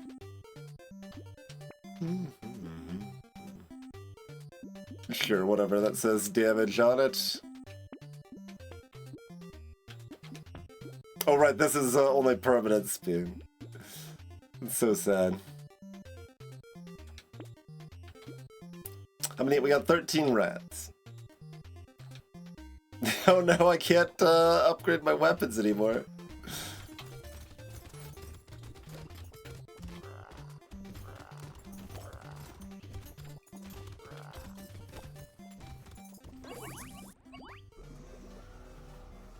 Yup. There you go. Like I said, very stark contrast. If we're playing that normally versus trying to do a challenge run out of it. Even if we just bought like one more pet the first time, that would have been such a difference. That still would have been fairly hard, but that seems doable, buying just one pet.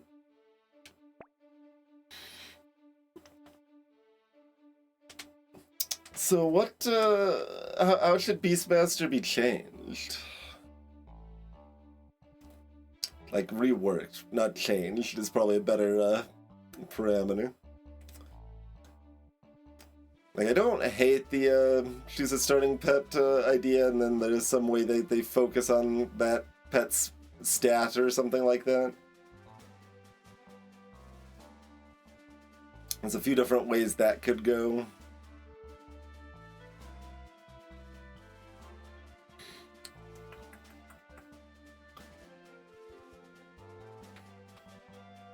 Like, just making them all scale with everything is just really flat. Like, I understand the idea, because you want them to be able to get all pets and still, like, have all of the pets doing something. But, I don't think that's the best way to go about it. And hello, Refine. Worst weapon in the game. Like mace, maybe? Like, what do we buff the most in Balance Mod is kind of what that question is. Let's see here. So, like, we give Ghost Flint some modest buffs, Hammer slightly, Hatchet a little bit, Plank a little bit, Plasma Sledge a little bit, Tier 4 Power Fist quite a bit. Screwdriver's a little bit more on the rework side, but overall buffed a little bit. Sharp Tooth is the other answer. Sharp Tooth is a pile of garbage. And it's unpleasant. Anchor is a little bad. But yeah, Mace and Sharp Tooth stand out the most. As far as the worst weapon goes, I would say. We've done good work at changing some past worst weapons like Torch. Torch was really terrible. But then we got my changes implemented, and now it's kind of good. Basically. So Brick is weird, but it's kind of fine on average, and it's fantastic in some characters. Like, it's literally Jack's best weapon.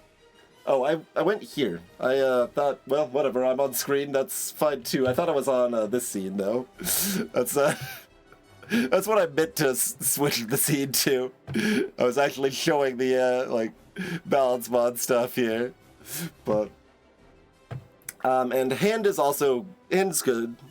Like, any character that can start with Hand, Hand is a reasonable build on. It's Pacifist's best weapon, and it's maybe Hiker's second best weapon? Like, I would prefer hands on Hiker than hiking poles. Those are both much worse than jousting lances, but it's perfectly decent on Entrepreneur and like Cryptid. Like, all of those can run a pacifism build quite well.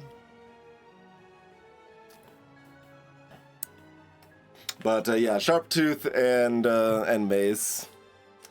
Like, Mace is a really jank weapon that costs more than normal weapons, and it scales with negative attack speed, which means it kind of wants to be your only weapon, except it's tier 2, so it's really, like tier 2 minimum, so it's really, really hard to be your only weapon. Obviously it's fantastic on like Ogre and Dwarf. It's pretty good on. It's still worse than Spear and Dwarf, but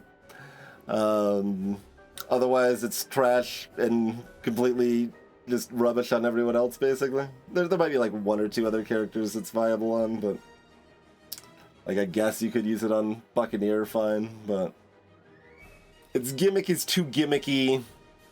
So I significantly reduce its base cooldown and its price, so if you actually do try to get in it with someone else, it could work, potentially, right?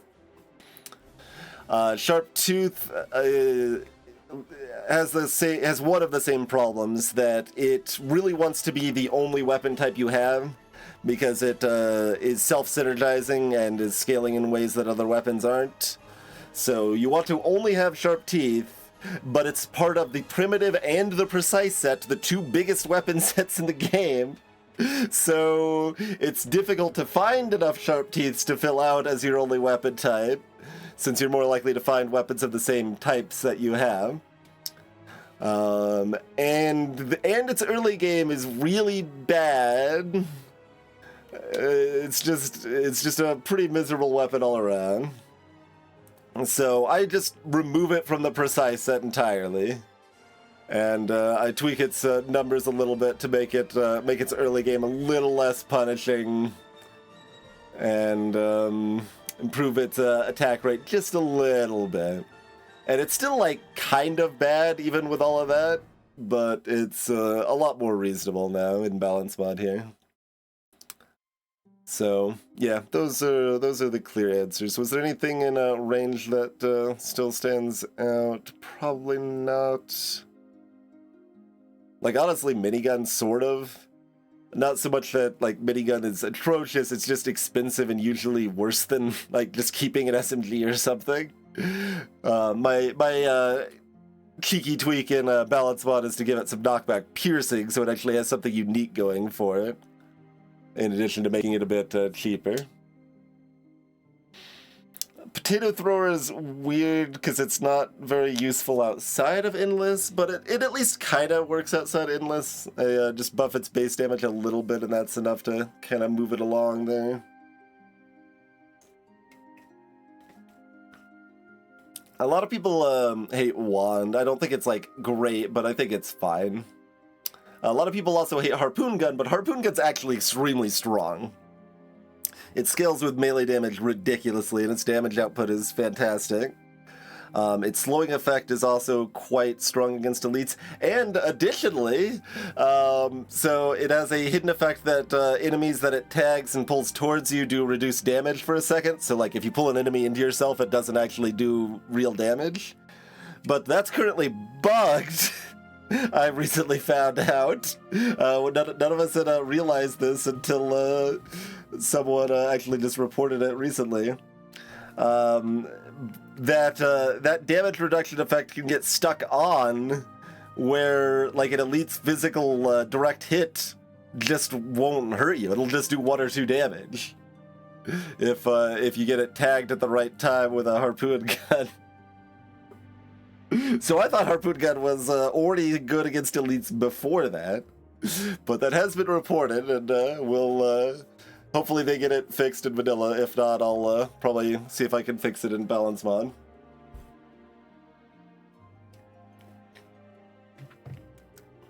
But there you go. There's some of the purple plus onlys are a little sad. Well, Sniper Gun's big problem was actually fixed around the DLC. We did get my fix for that, and so I guess that's not as bad anymore. Plasma Hammer is still reasonably sad. I do make its explosions and range a bit better, and just a tiny little modest cooldown buff. Like, it just doesn't really do that much better than Planks for something that should be impressive, that should feel powerful.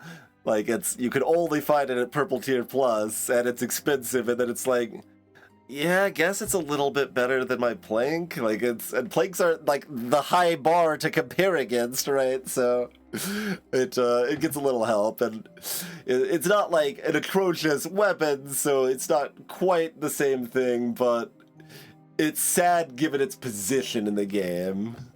So, it's kind of in that conversation, too. And Cacti Clubs are pretty weak, too. I wish they worked a little better at what they're trying to do, but they work okay. They aren't atrocious, they're just kind of weird and jank.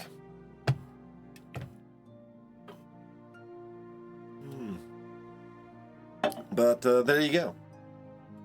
There's the worst weapons in the game. It is break time. If I'm gonna keep playing, I do want balance mod. I'll try re-enabling it. I don't know if it was balance mod that turning off that actually fixed it, or if it was something else that I had turned off there, but I guess I'm going to re-enable it and we'll see if it breaks, because, well, I mean, that's actually good testing on my end anyway, because I want to figure out if something in balance mod is still broken, because I have updated it locally to theoretically work with the new beta stuff, but maybe something's still broken that I don't realize. Anyway, thanks for hanging out, folks. Maybe I'm thinking we might do Buccaneer Flute next.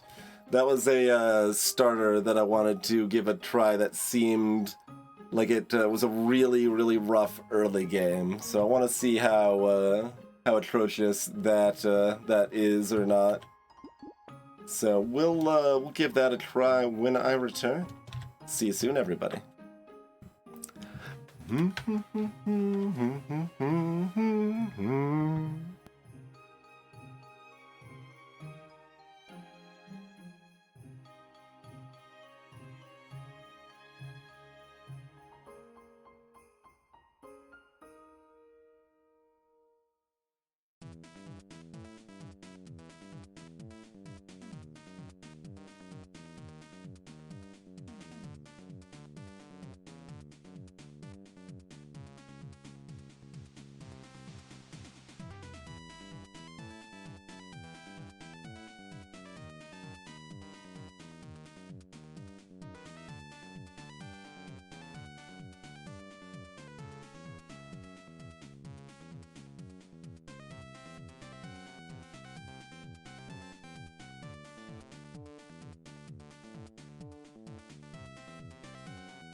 Rightio, we are back.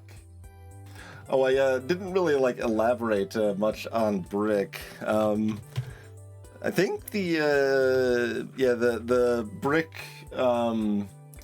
Jack run we did should be on YouTube if anybody wants to see that. But yeah, it is definitely not a challenge run. We'll put it that way, I guess. And it's fun.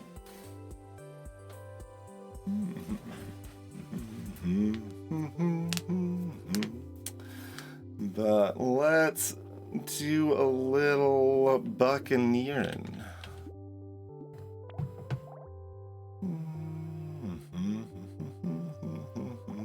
They've gone and changed the positioning of the characters again.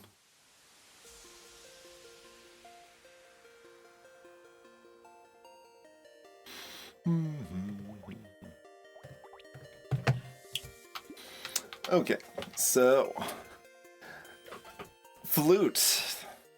Oh wait, I wanted to make sure Bella's bot did load back in fine, right?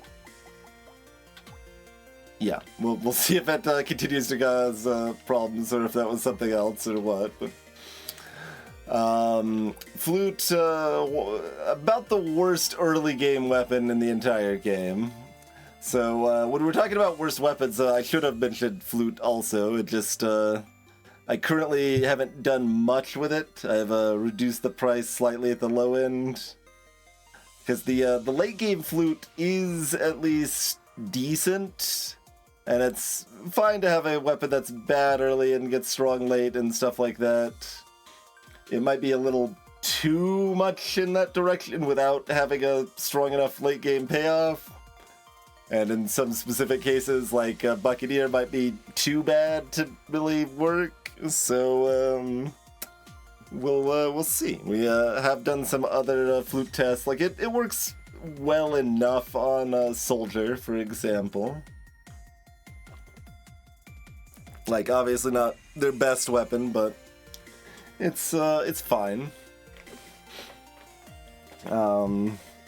Obviously still degenerate on Lucky, because the luck scaling. Who else have we done Flutes on? There's at least one other person we did Flutes on recently, and it was, you know, it was fine. It wasn't atrocious. We tried it on Lich as a possible starter weapon to add, and it seemed pretty bad. So we weren't going to add that, but Buccaneer might be similar camp to Lich there, so we'll see. Buccaneer's cute that they get kind of the blunderbuss effect on all weapons, where they reset their cooldown when they pick up materials. And yeah, let's see how the Flute treats us here. So Flute generally has a very sad... oh, I didn't want to pick up both of those.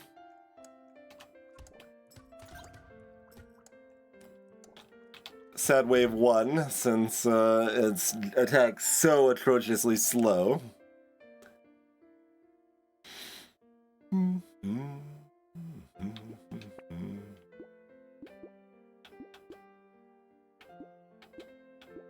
I mean, you gotta take the harvesting, right? Like, luck is economy and it's eventually damage on this too, but...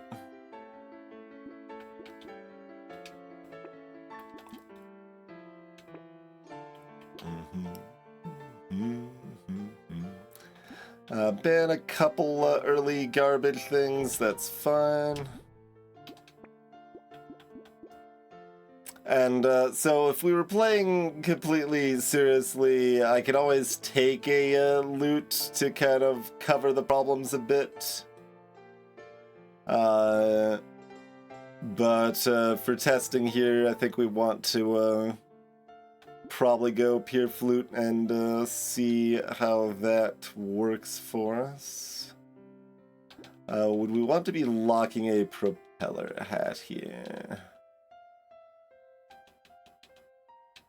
Like, it's really important we upgrade the flutes, but it's still important we get other stuff. I think it's important enough that we're not locking the propeller head here. Okay, so speaking of things that are correct but we're not doing while testing, Sharp Bullet is definitely correct to take if we're trying to win just as a baseline with pure flutes. But you're not always going to find that, so if Flute Buccaneer's early game is viable, it's viable without a Sharp Bullet. So that's what we're testing. As far as Buccaneer go-to weapon of boss, I don't know, just not Flute. Most of their starters are reasonable, like they all work pretty well. Certainly some are better than others, but like the slow weapons all get a nice big boost from being able to fire rapidly, whatever sort of thing. What, like something like laser guns appealing offhand, but I have not like exhaustively done Buccaneer, partially because they're like a mid to easy character. So, like, we don't have nearly as much testing on them as, like, I don't know, someone like Fisher. But, yeah, so that's why we're not taking the Sharp Bullet, because it's correct, but because we're testing the specific case here.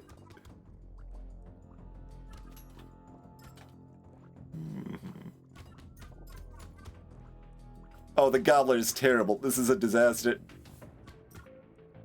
I should have tried to fight that sooner. That's an interesting bit of, like, random ruinous luck, too. It just stole, like, 7... I guess that those are doubled, so it stole $14 and did nothing for me, approximately. And, like, it stole more than that because I couldn't kill other enemies. The random lucky thing that could happen just cost me, like, 25 materials or something. Yeah, we'll say 20. We'll say 20. Atrocious. That, I believe that's a 3% spawn per wave. And it's always bad wave 2. Even on not Buccaneer, but...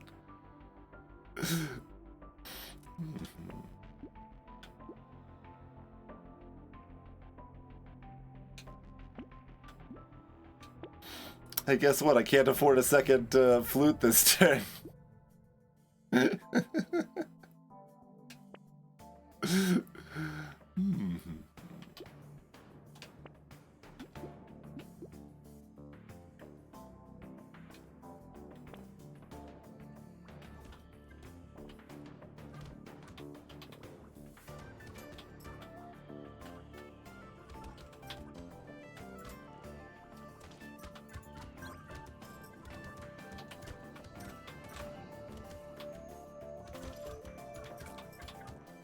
Okay, we're already popping off a little bit here.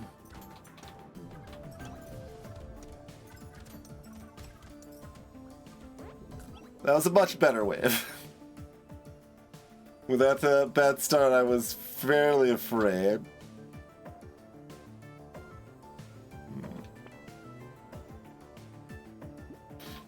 Where's my percentages? This is like a 10% blue chance or something. That's not good.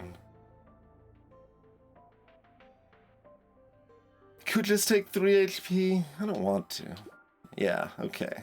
Persistence has paid off. Both of these are great.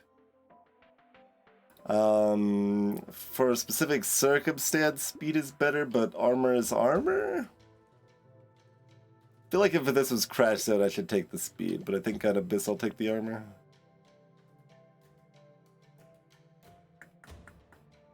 Five luck, or am I rolling some more? We hit blue last time, we'll hit it this time, right? I guess I'll get a little more harvesting, that's okay.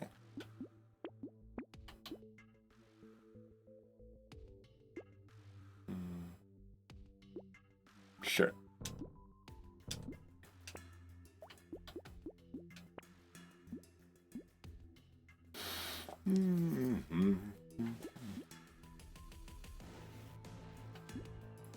Kind of awkward. Once again, we're just a couple dollars short.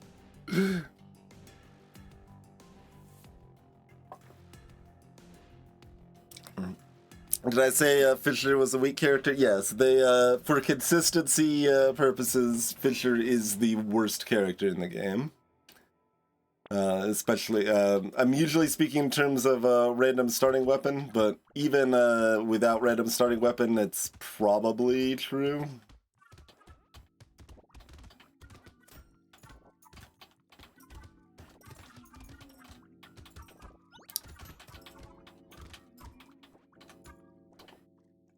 Like, it's somewhat complicated because they definitely are a character that, like, there's a whole lot of knowledge that you can employ to do better at them rather than just kind of do instinct or willy-nilly.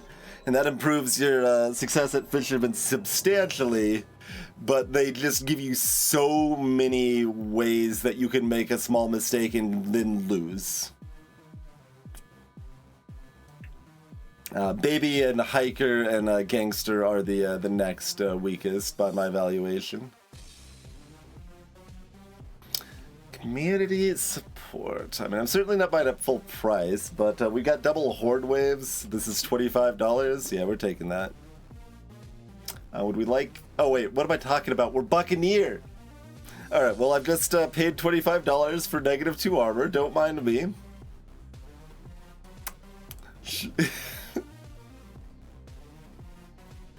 That's okay. We wanted this to be a challenging run, right? It's like it never happened. Don't worry about it. Don't worry about it. Do we want to get baited by Pearl? I blame chat. Yes, exactly. There's so many people that have been recently talking, though. It's hard to say who exactly we should blame.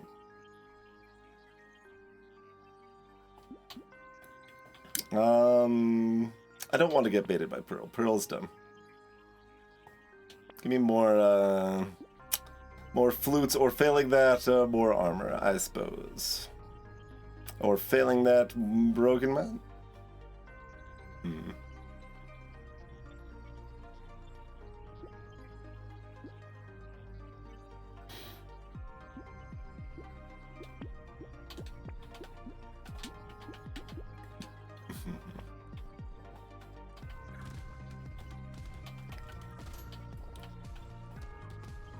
But importantly, we are able to charm some friendos now, so that gives us a little more capability to actually get some more materials on the ground here.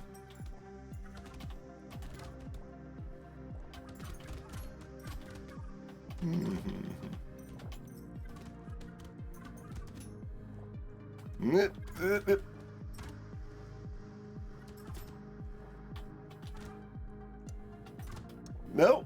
Give me some materials.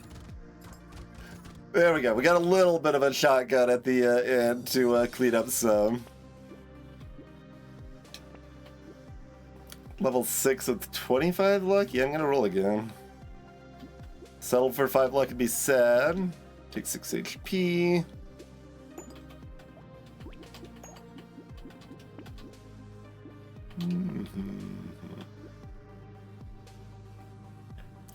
Not a great weapon for hunting down loot goblins.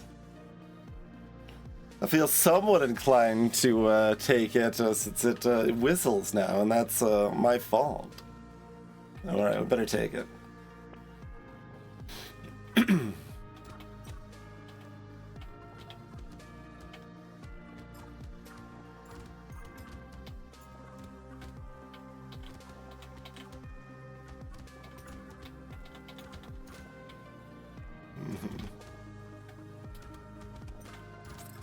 I feel like my steps might be more stuttery on Buccaneer than on Soldier, actually.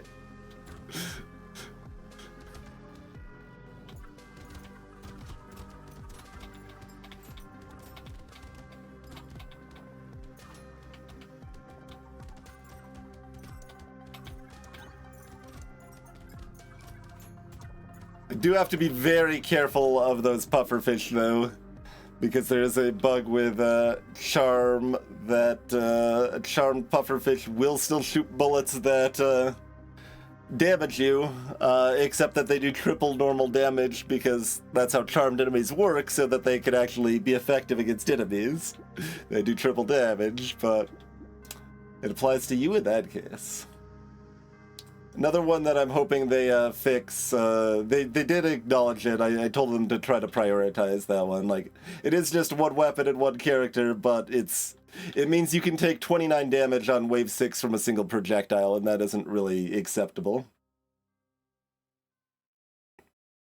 I don't actually know, Draco. That might have been in place since the DLC. That might have been in place this whole time. I only found out about it myself, like 2 or 3 weeks ago. And I didn't see it formally reported when I found out about it, so reported it myself at that point.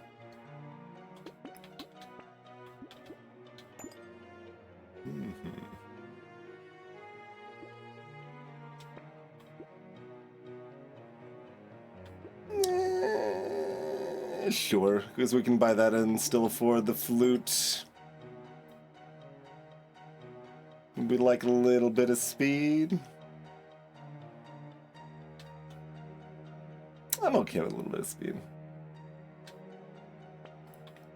I mean, I do have old versions available. I could actually check if it is an old bug or not. Like the what I was talking about earlier with the harpoon gun. I actually did check that one, and that one has been there the whole time.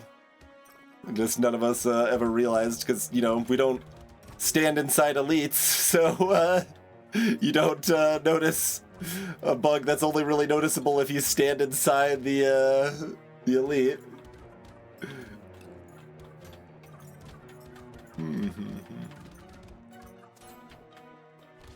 We stopped firing for a moment there.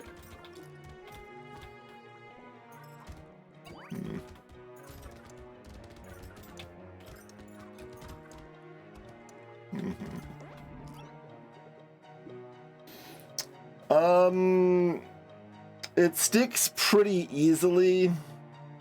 I didn't test it enough to see exact circumstances. It kind of felt like if I was able to take the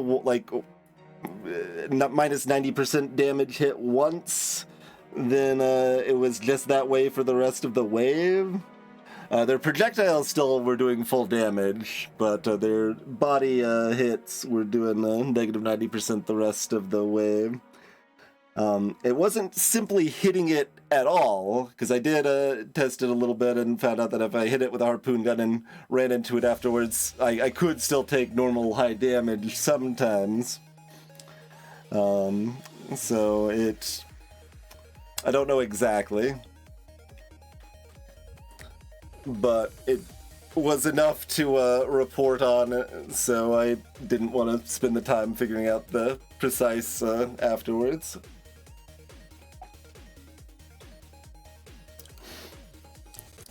Range has some value with these, but that's worth it for 23. How about some attack speed? Okay. Fool me once. I don't get fooled again. Narrator's note: he is going to get fooled again. This does not count charmed enemies. Like, it might still be good enough, because we do still kill a lot of enemies. And Goblet's pretty degen. And it's not like I've been able to build up HP regen yet. Alright, we're still taking the Goblet. So we'll use Goblet and Luck as our healing. And we've gotten past the early game. We had one atrocious wave with the Gobbler ruining everything, but it still didn't like make the next wave impossible or anything. So that was mostly what I was concerned about, really. Like, I think if we screw up from this point, it's at least relevantly my fault and not as blamable on Flute.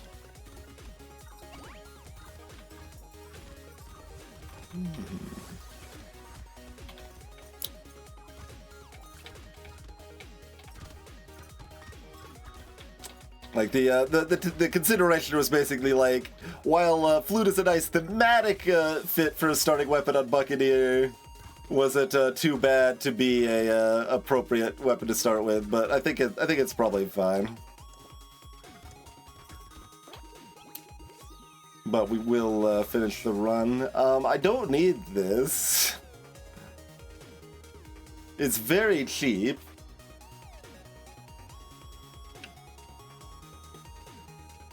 Yeah, indeed, Draco. I mean, it's an undocumented thing, right? Like, it's not listed in-game at all that they reduce the damage. Harpoon guns are weird. They've got two strictly unique mechanics that are only for that one weapon, and one other mechanic that is quite rare. And maybe one other that I'm forgetting. I feel like there is one other almost unique mechanic to them too that I'm forgetting, but they've got the minimum range. Yeah, okay, they've got minimum range. They've got negative knockback. They've got reduced damage to enemies they hit for 1 second, and they've got a slowing effect that is basically seen on Wandering Bot and Taser only, I believe. So they've got 3 purely unique mechanics to the Harpoon gun and 1 relatively unique mechanic. They're very squirrely weapon for sure.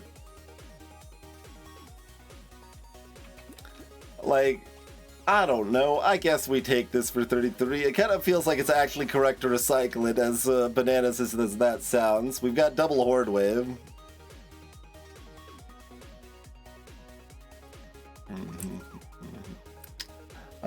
Give me defensive stats, probably. Yeah, give me dodge. That's fine. We'll we can start building some dodge. Which means I guess I'm taking this now. I don't really want to ban that. I guess I'll lock it. I should have bought it this wave. I was too eager. If I hadn't bought that silver bullet for 33, then I'd be able to afford that fine.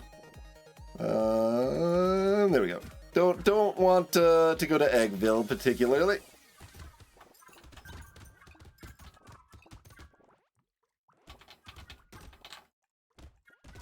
I mean, I would like to charm the Egg Lord, Goo Goo Gajoob. So there we go. We get a little charmed Egg Lord. Yeah, I mean, I guess it is actually kind of fun to go to Eggtown. Like, I'm thinking like, oh, our damage is low, but they're also pretty easy to charm. So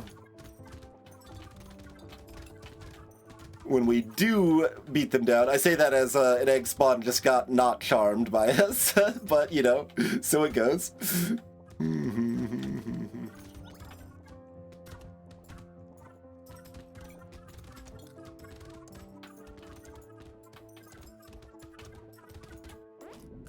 Good stuff. Hello, Cub Curry. This cost 40. Yeah, we take that for 40.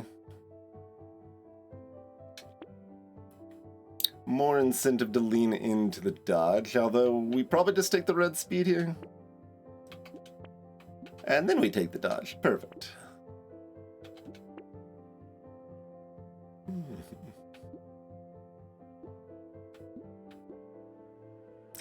Pretty expensive dodge on the blindfold. I don't think we can justify that particularly. Cyclops is okay. Don't exactly want to ban. Alright, fine. We'll do this. Good enough. Give me that reroll.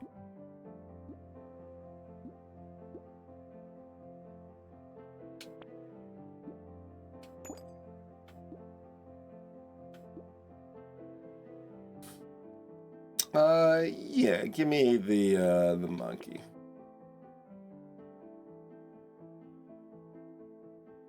Give me another reroll. Am I buying this fertilizer? No.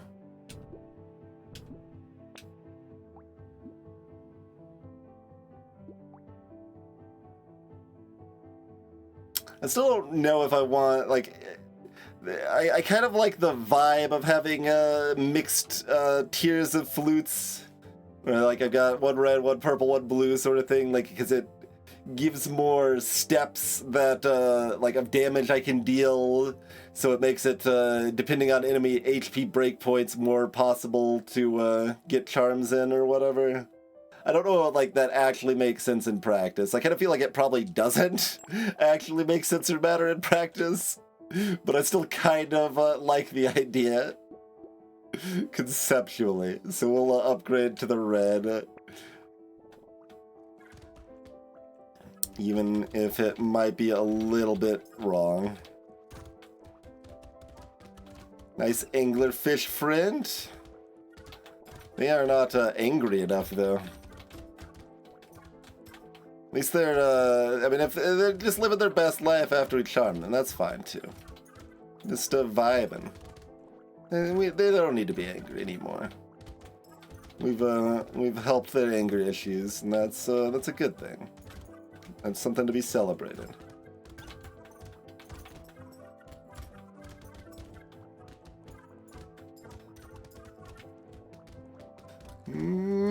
Trouble. Trouble. Not in the right position for this.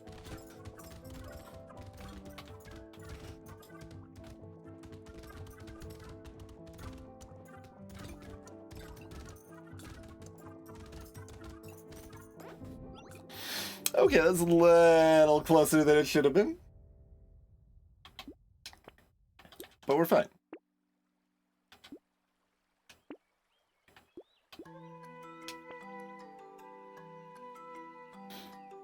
Okay, Cyber Ball. I don't know. Like, doing random amounts of small damage can help us maybe charm and kill some things. It's probably worth it, I guess.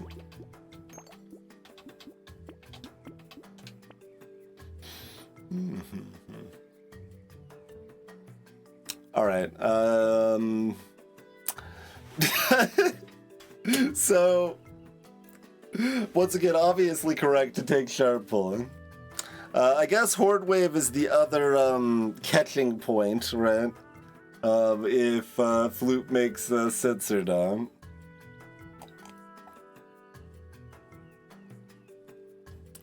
By this point in the game, we are certainly more likely to have found a sharp bullet in a run, but still obviously not guaranteed.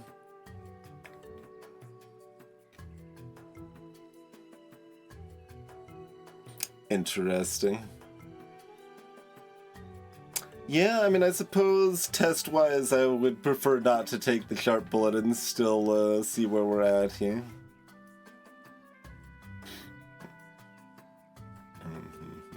Can I afford anything if I roll? Not much. Could also buy the spyglass, which we get rage out of the deal. Which, sure doesn't do anything, hardly, especially in this way.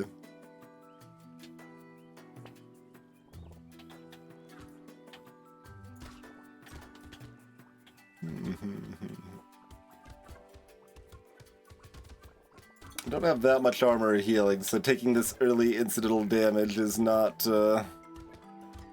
not the best thing, certainly.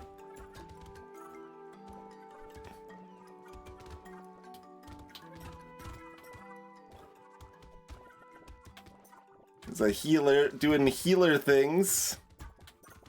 Nobody said that was okay.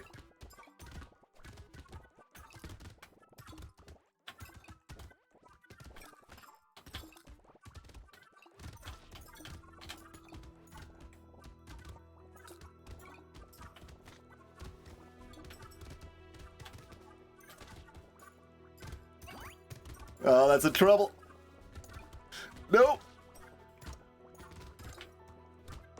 I'm alive. That's pretty sus.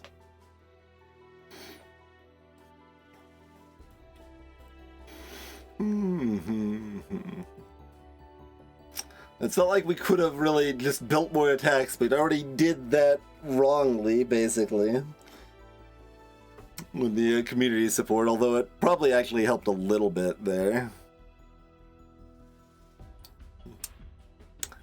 Greetings, Miracle.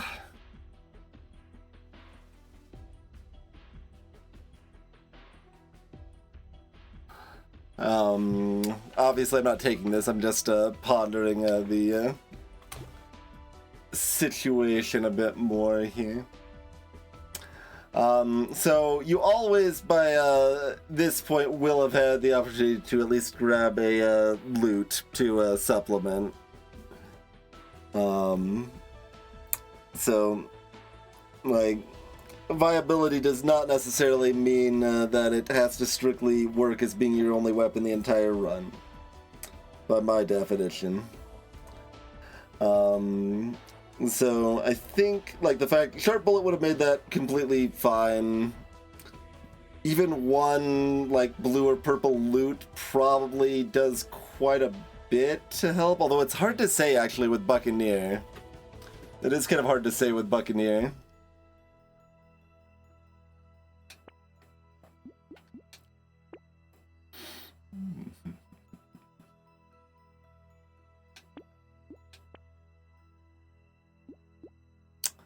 If this was like a blue loot, I'd be inclined to take it and kind of see how much that would help us against the next whore. We'll see if it if another one comes up here. We've oh,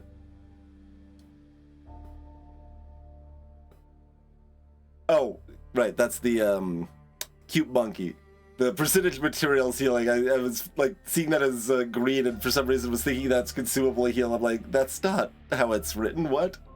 Okay. Yeah, the fact we have no eliminator weird food hurts quite a bit here too.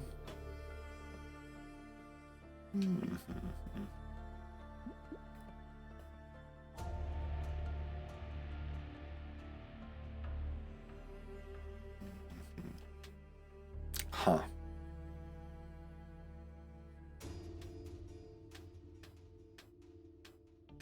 Does let me start getting HP regen flowing.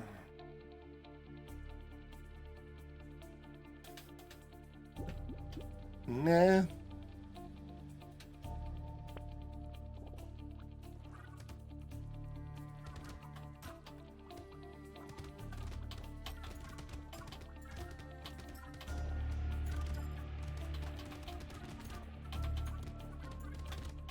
Like the non-horde wave, actually looking pretty clean now.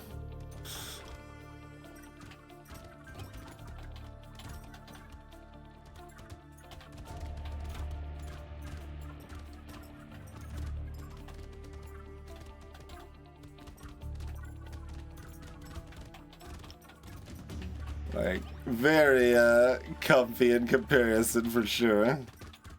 Which, you know, isn't the most surprising that it's that different, but, like, it's still pretty different.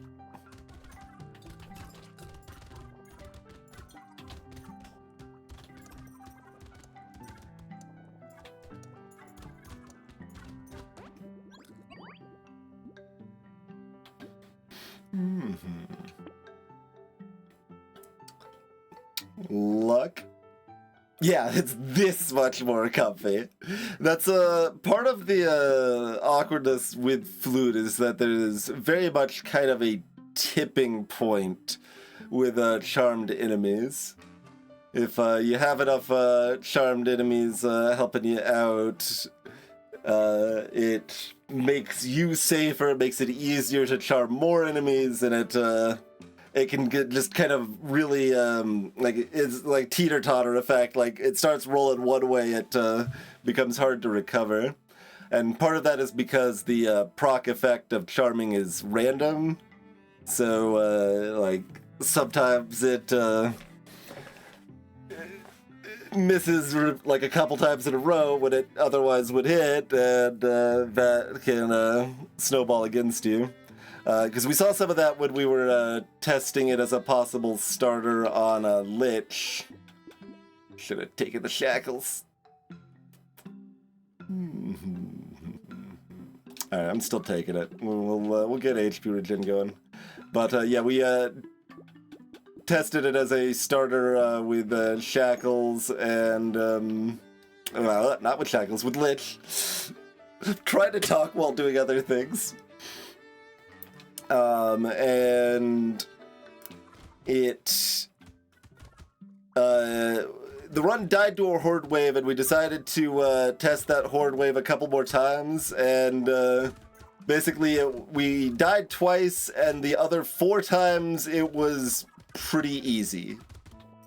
So just like the variance there is really high, more so than it would be with almost any other weapon. Oh, okay. Mid-wave. But like, that's the only thing we're running now is my mods. So presumably that's a balance mod thing. What balance mod thing would be causing a mid-wave crash? It still could be therein, but it's probably balance mod at this point.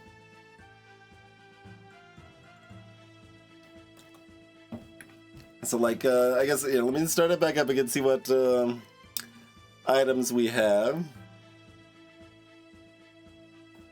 Oh, it has okay crash logs. They're just messy, and I don't like... I'm not used to looking at crash logs, is mostly the actual answer.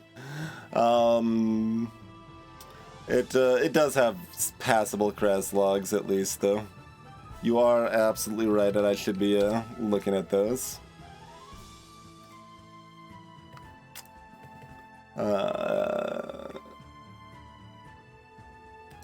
If I can remember where they are. Is that just log.txt?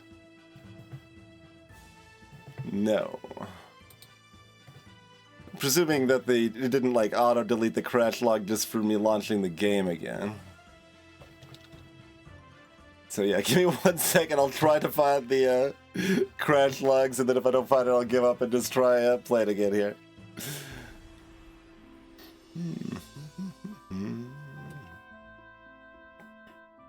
Oh, there's a separate logs folder. Okay, yeah, there it is.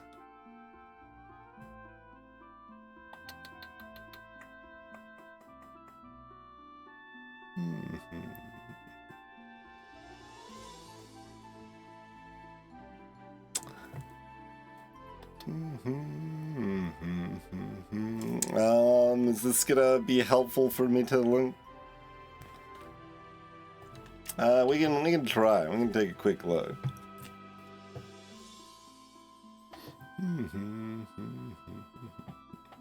Technically, there's 3 mods being loaded, but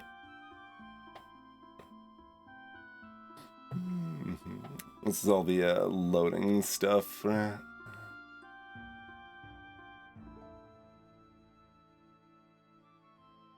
And all the like warning errors that are present in the game that I just ignore now because there's so many that in the base game that it's hard to care if I'm adding warning level errors about random depreciated stuff that they are doing on their end too.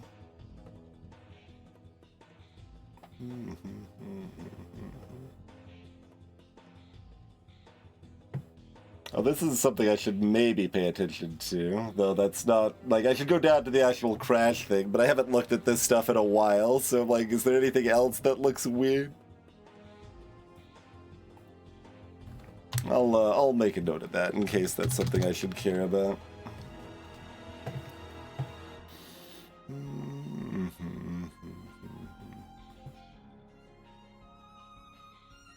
Error condition is true.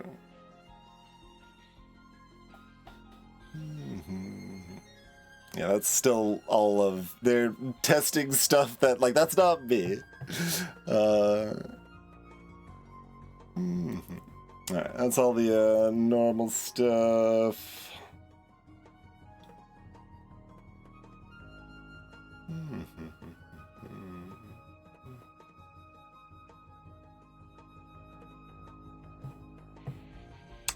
That is curious.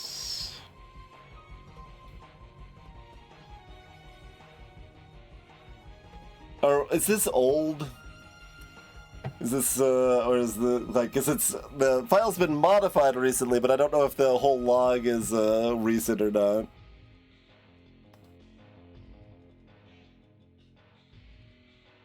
Because, like, the Stargazers definitely had more health than they do in vanilla. I guess they would have more health, but not the movement speed increase if it failed to load the script, maybe?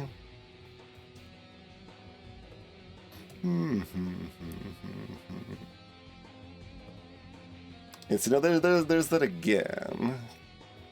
It feels like it's old, but I'm not actually sure. What's at the actual end here? No, this is what's causing the crash. It is old, but old earlier tonight. I think that is what's causing the crash. That would be the mid-wave crash, right? It's trying to load the Stargazer. Okay. Yeah, no, that actually would make sense as something that might have been updated that I did not check to update. Like, I made sure all the scripts were updated with the changes in the scripts, but I did not check. They did something with the enemy file format again.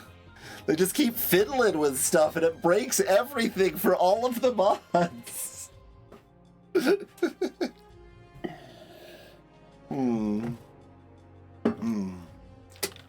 It's very rude of them. I don't exactly want to play without balance mod. Do we want to do some live looking to see if we could fix this? We could try, probably. It's probably not too hard.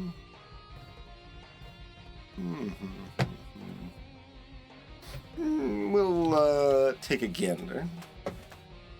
Let me turn the heat down real quick. So just one sec here.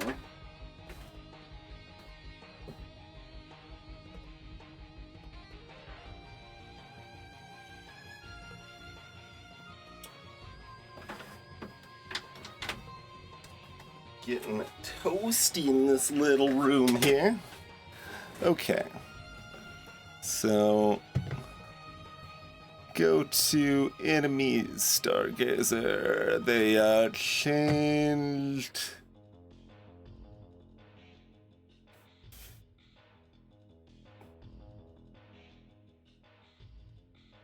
Follow player movement behavior instead of follow target movement behavior.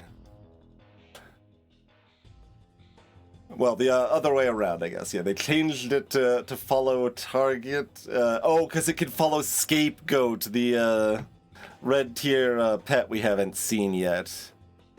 So all of the elites that are set up to follow the player now can also follow other things. And since they added that script and it's looking for that, it doesn't exist in the balance mod version. Okay. Yes, that should be pretty fixable. Let's see, where's my files set up here for... I mean, I guess it's not that big of a deal to show random stuff like this on the screen, but we'll stare at my face for a moment here. Okay. Sure. So...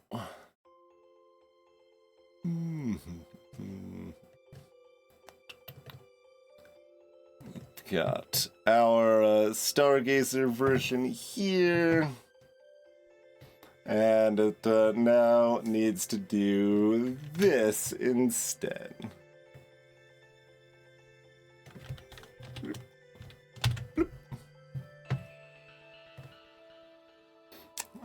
Do I think there's anything else? But like I said, we did need to test it to find balance mod bugs too, so... Good call on actually checking the crash logs. I just am not deep enough in dev work to have a proper habit of checking those as appropriate. That's probably the main concern. Like, I don't change the other script stuff, right?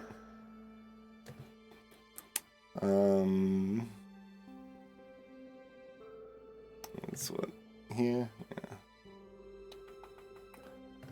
Like they don't change the no, they do actually change this again. Oh no, I already looked at this. This was already broken. No. Oh, this is adding. This might just be the formatting stuff. They added spaces after all of the colons in the code now. So like, and they added spaces around the these little arrow things and the function void things.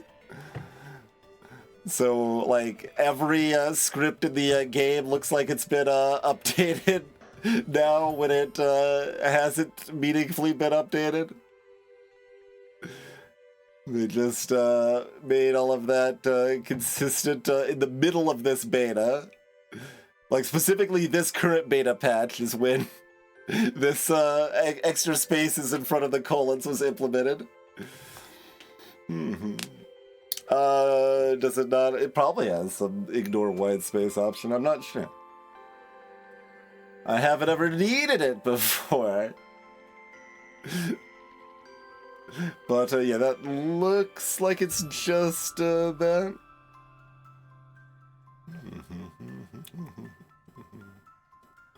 So I'll just do a quick visual comparison manually to make sure nothing else looks wrong here. Because that would be another thing. An error in this file is what happened in their previous update because they changed this file, and that's why the Stargazers got mad and superpowered from every vat that got destroyed instead of just the one that was supposed to be linked to them.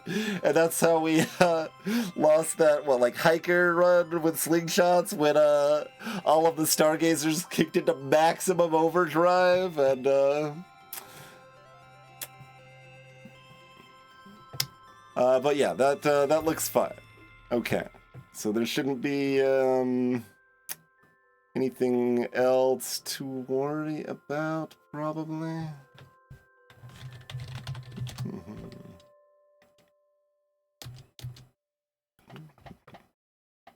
So yeah, this is just replacing the Stargazer's puffered squids with my own version, and yeah. We're not doing anything else with them, right? Well, we changed some of the spawn timings and stuff, too. Did you know that the balance spot changes a lot of stuff at this point?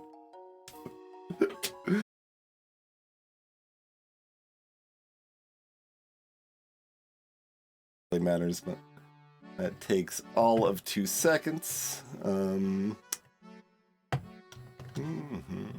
Oh, also, I did forget to change something, so if we were playing Cyborg, that might have also caused a crash, but... Because their sound effect wasn't imported properly. Because I don't, like, I've got to, like, rename a file each time I want to update the mod to handle that. It's kind of jank, but it works. Rename a folder, I guess, technically. Alright.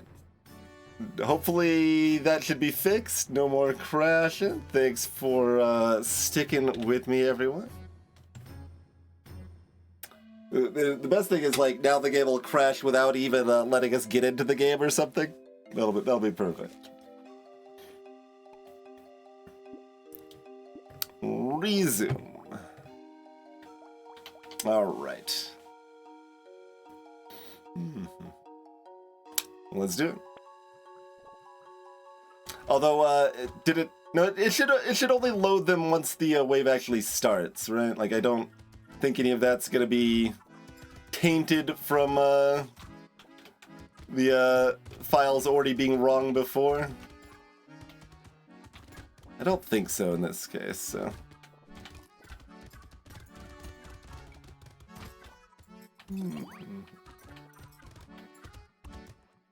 There's a Stargazer. It is loaded in and healthy. Alright, that is fixed.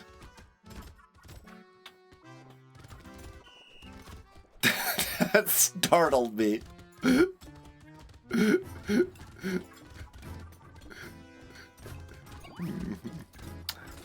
I do think they need to change the actual sound effect for the whistle, but I definitely appreciate they added my idea there. I like it. And I like their little additions, too, with the little, like, lines around the Loot Goblin when they spawn and stuff, too. This isn't very good, but it costs 24, and we've got Horde Waves. Sure. Muscles. Yeah, give me the 5 health. We still did not take Sharp Bullet for testing purposes, so I still do not want this.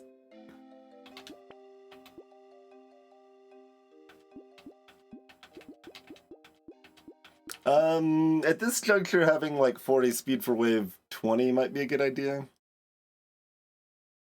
So, I guess I'm okay. I mean, my armor's low, but like I can't hit 2 armor if I roll.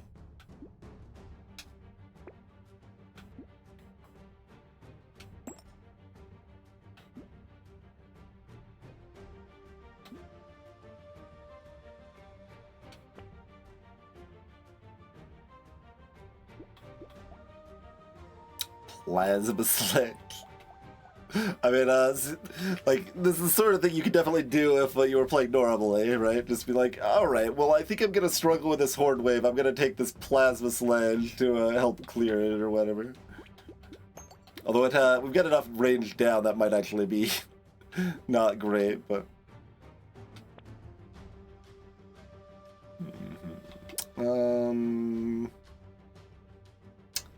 Yeah, I could take this now with eyes towards the elites and the fact Fairy likes it.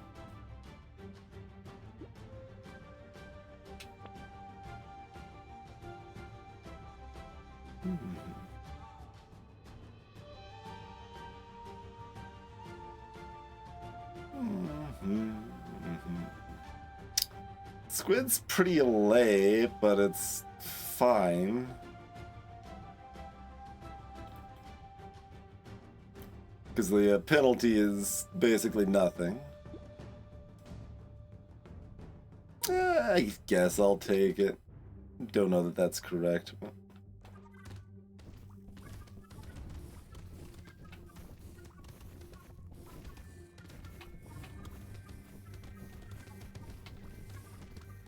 Okay, finally a material has dropped. I was like, wait, have I broken the ability for materials to drop? That's what it briefly felt like there.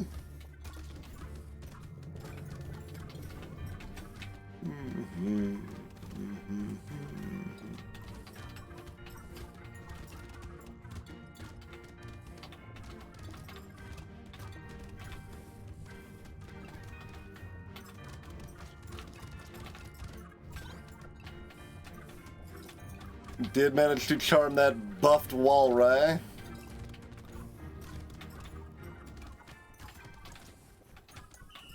I'm not gonna have time to kill you. That actually got a little bit closer than I would have liked. We stopped dodging briefly. 12 HP's fair enough. Adrenaline's actually great right now.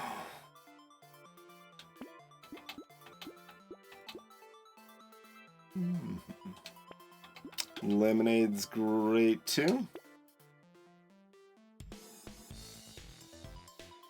Afraid enough of this wave, I'm gonna roll one more time. If I wanted to, we could see the loot idea I kind of alluded to. I'll just buy the plant though, that's fine. That's at least a good buy here.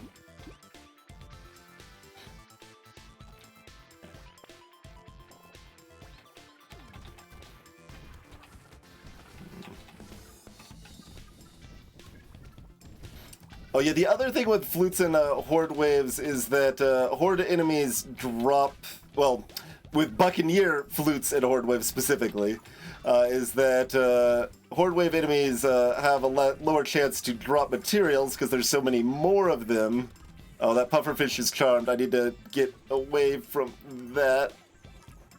Watch the bullets that are going to fly across the screen. Yeah, there they are. Okay, okay. We're fine. So it might be harder to kind of get started with Buccaneer because of that. Don't know actually how much that matters. But that is kind of a unique concern. That's so nerve-wracking because my armor is still very low, but my dodge is high enough that mostly works. My dodge and speed, I guess I should say. Both of those together doing some work. I'm gonna roll again. There's 3 armor. Lovely.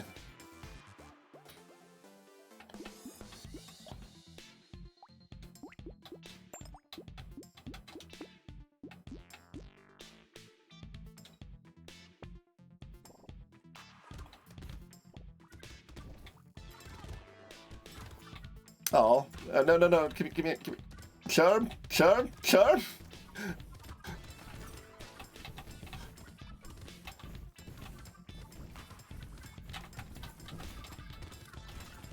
Okay, we got that friendo on our side.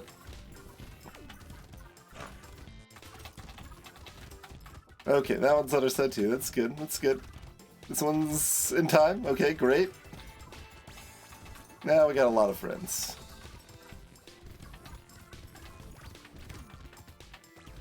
Little spook though. Little spook.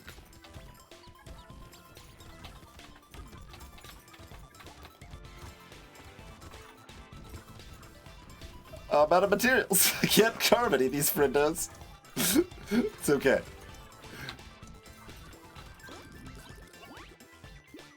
Sure. Yeah, 2 more armor.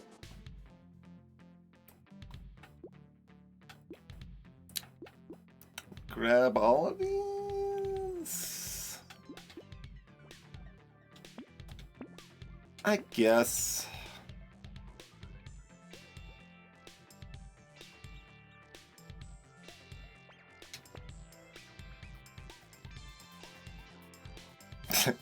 As soon as we get the piglet, it's like, well, how about jerky, though? And then I'm like, yeah, I'll take the jerky.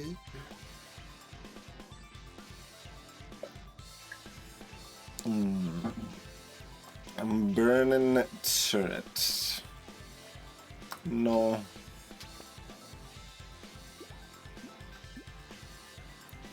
Last duck. Take that, Charmander. How much damage have they done? Okay, 8,000. We did just reduce the damage to 2/3. But,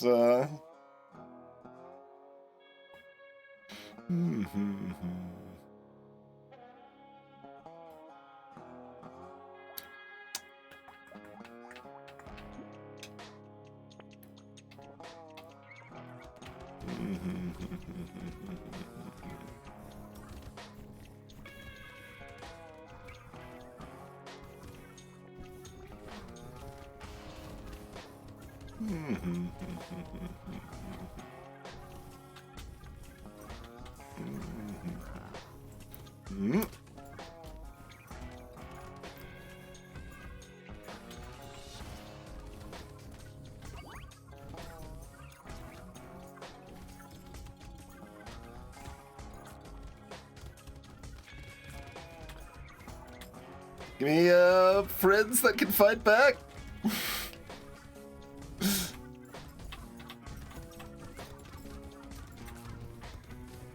So many bullets. It's almost if someone changed those enemies to make them shoot more bullets or something. Who would do such a thing? It's still not that bad, though.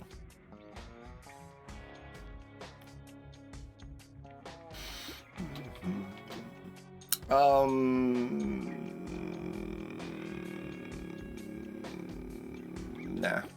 Yes. I guess?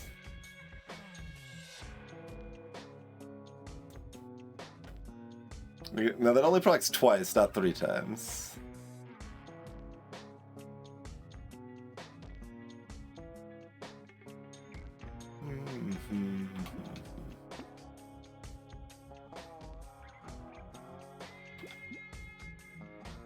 Onion? I would like to go faster. How much of a bait is bait? Surely it's fine. And then we get to show off having both symbols at the bottom right with my other mod.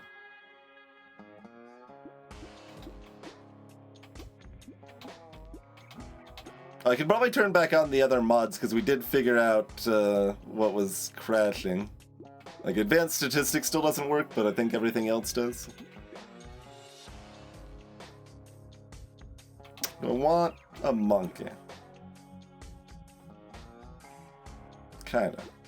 No. I shouldn't have bought the first one, probably, unless it was from a crate.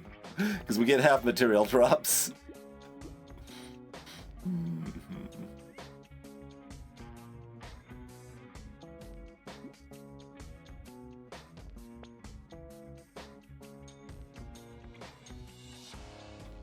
Pickup range actually pretty good. Maybe you wanted some of that earlier if possible, but wasn't thinking about it or it wasn't offered. Not actually sure which. 4 speed and 4 HP regen are stats that we want. Surely that plus bait won't be a problem. And it's not like the bait spawns in at the beginning of the wave when we don't have any materials on the ground to shoot them fast enough to charm anything, right? Okay, I charmed that vat. That was actually my biggest concern. Like, I know we weren't going to get all the monstrosities charmed here, but we got at least 2 of them. That's good. Okay. That pufferfish is spooky.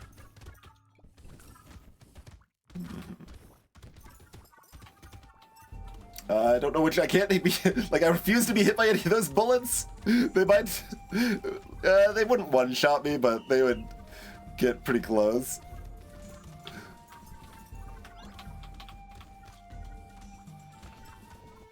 Oh, there's another sharp pufferfish in the bottom right.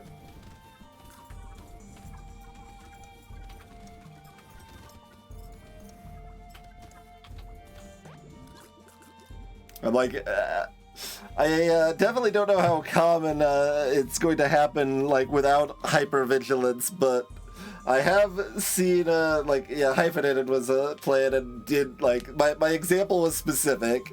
He had low armor, so he had 0 armor on wave 6, but did take 29 damage from one pufferfish shot. So, since witnessing that directly, I'm, like, just hypervigilant on it, basically.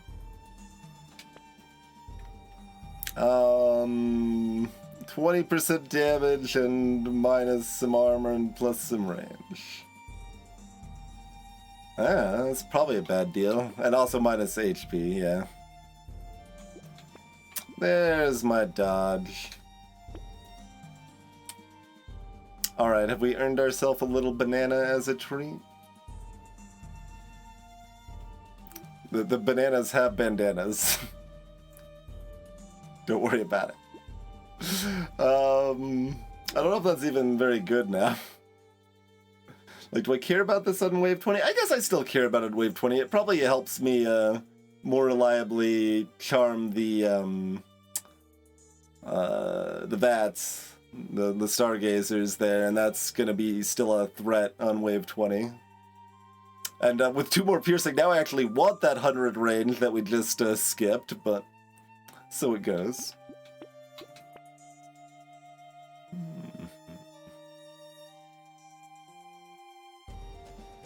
Alien Worm is a legal game action. Yeah, because there aren't as many consumable drops on wave 20. I'll take that now. Hello, Stinks.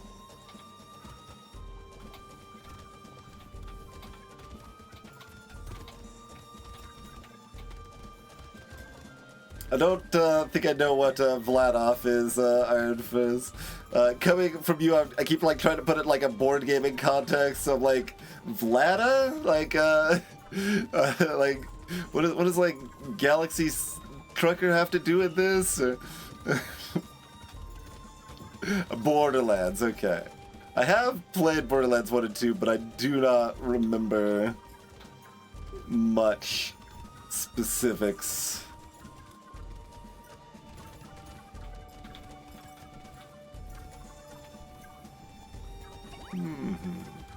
It's fine to pick up these actually not at full health, a couple of them. Like we've got Penguin, but just the one.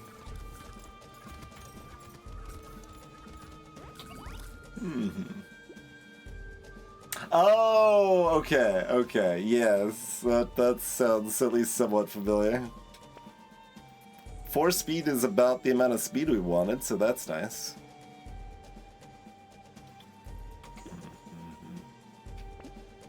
Sure. That does very little. No.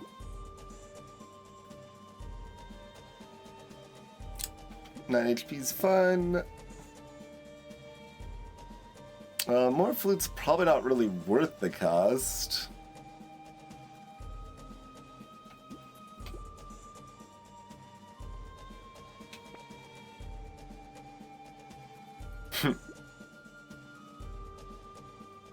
I actually will take that. That is a ton of damage and going, like, our HP's okay. And, like, we don't exactly need a ton of damage, but it does, like, help ensure we will be able to deal with all the random enemies comfortably, you know? I'll even take that, because, like I said, range is good now with all that piercing we got. More knockback, we could. I'll upgrade a blue to a purple. That's a little more impactful, I think. And rerolls are starting to get expensive as well. Don't know how much I care about the knockback, but it is also 2/3 of an HP regen.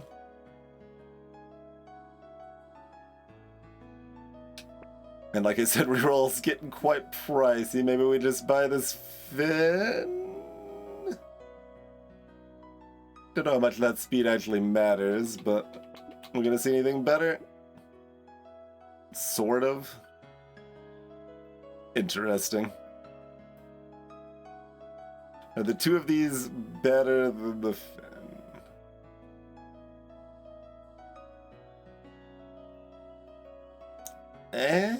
Either way. Oh, Finn is also more damage and minus HP. Like, Finn is also an injection, kind of.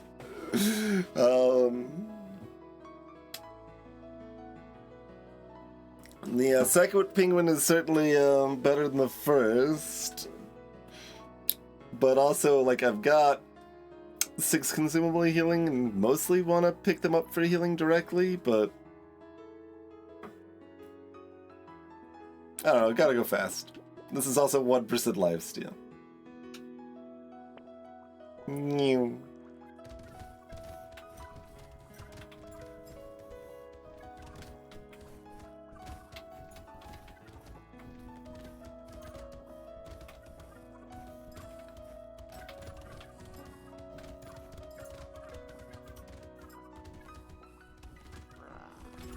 It's really weird that the Beastmaser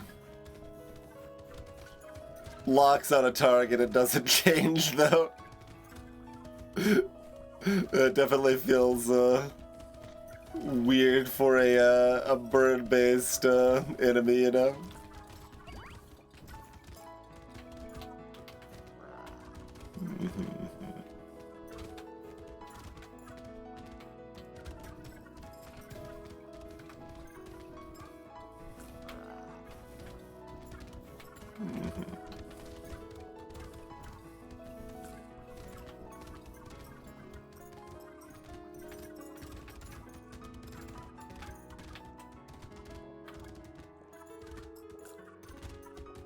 Dang it, my friends killed the vat of my Stargazer friend before they could power up.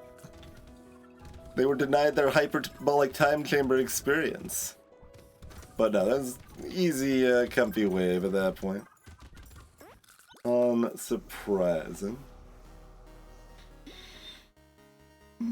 Alright, so it could definitely be a bit dicey early. We did restrict it, like, more than average would be restricted. But it's probably a reasonable start. Just, you know, they're allowed to have the worst start. Like, one of the weapons has to be their worst start, definitionally, right? And it's probably that one. But that is okay. It's not so bad that it's a problem, I think.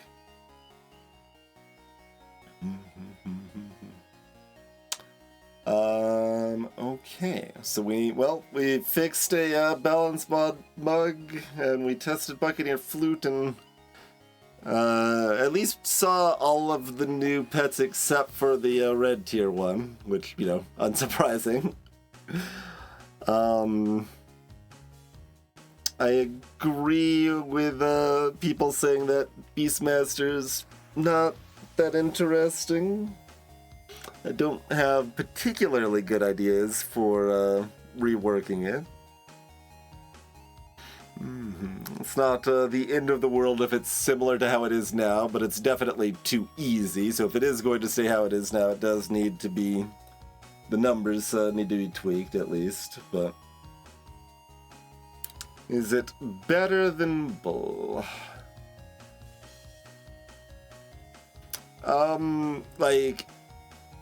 I wanted to say yes because it gets ridiculously strong, but it's Beastmaster's early game is just shaky enough that I don't want to say that with confidence.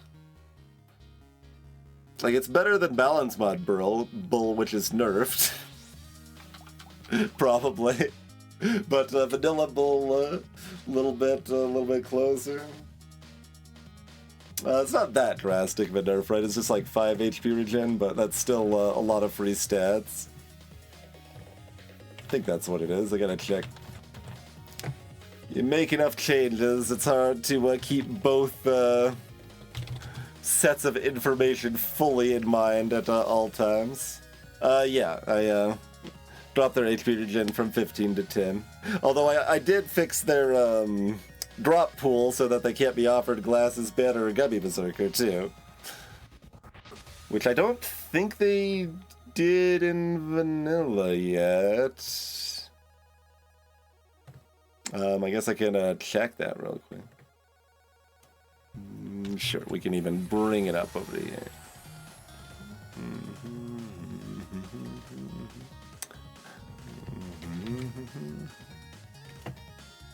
They did manually add most of them. They didn't add a Gummy Berserker.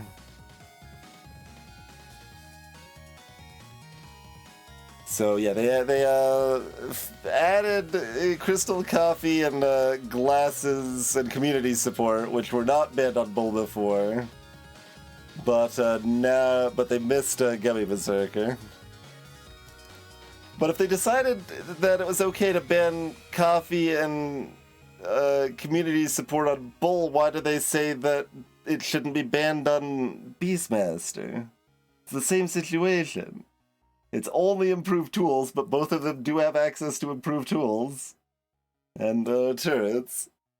I think they should be banned on both of them, but there's no reason they should be different.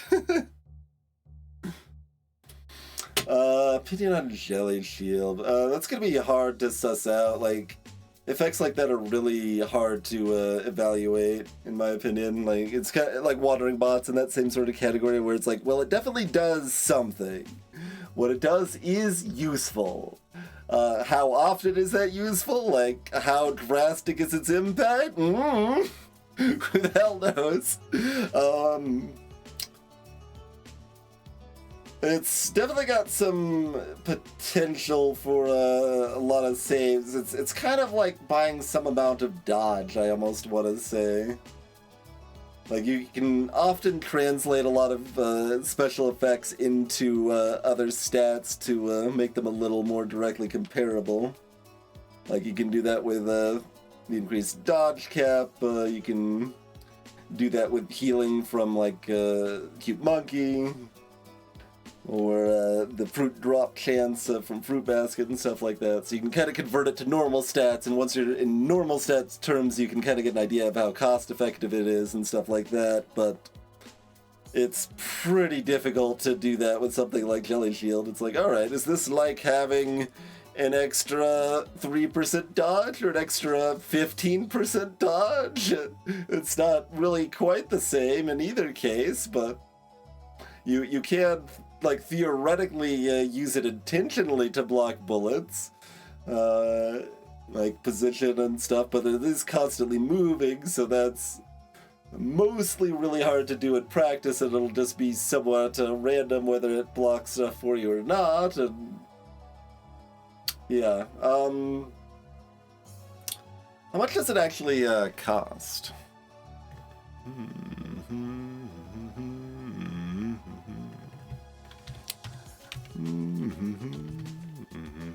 Oh, this is not actually, this has got its data file at least. They don't name it Jelly Shield _ data though. They are keeping consistent with the existing file structure.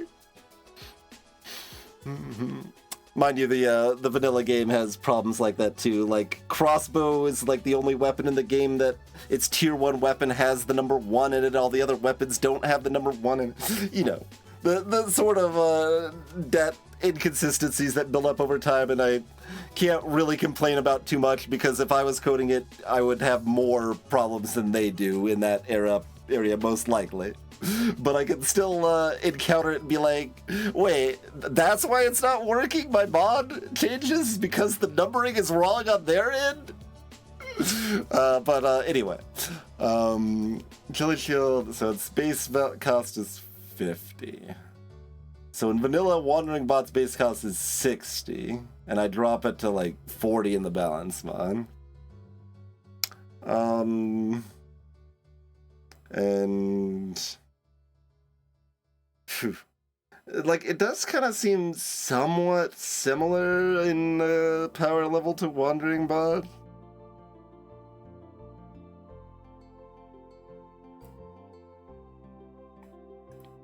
It's when it has more potential upside, but it's like average case is worse, probably, right? So yeah, at 50, it's probably at least decent if you're looking for some flavor of a supplemental defense, or you're just not fighting normal defense and you need something to help protect you against like wave 14 on Crash Zone or something like that. It could probably be a pretty good buy. Baseline seems like a little bit bad for the cost, so it's not something like I would probably be excited to grab, but I would be happy to take it from a crate almost always. Is my, you know, instinctive reaction based on just intuiting rather than experience, right? I certainly have enough experience in this game specifically, and similar games, to have some idea of what that's going to be like in practice, but like I said, even as much experience as I have in Brotato, it's still hard to evaluate Wandering Bot. Like, 40 might be still too expensive, or maybe the vanilla's got it right at 60, or like, it's so hard to evaluate. Because it's kind of vibes. It's almost vibes. It's not like you can analyze footage really carefully and be like, okay, on wave 14, with 5 seconds left, the Wandering Bot was positioned here and slowed down those enemies and almost definitely prevented damage here, and like, and you can do the same thing with Jelly Shield.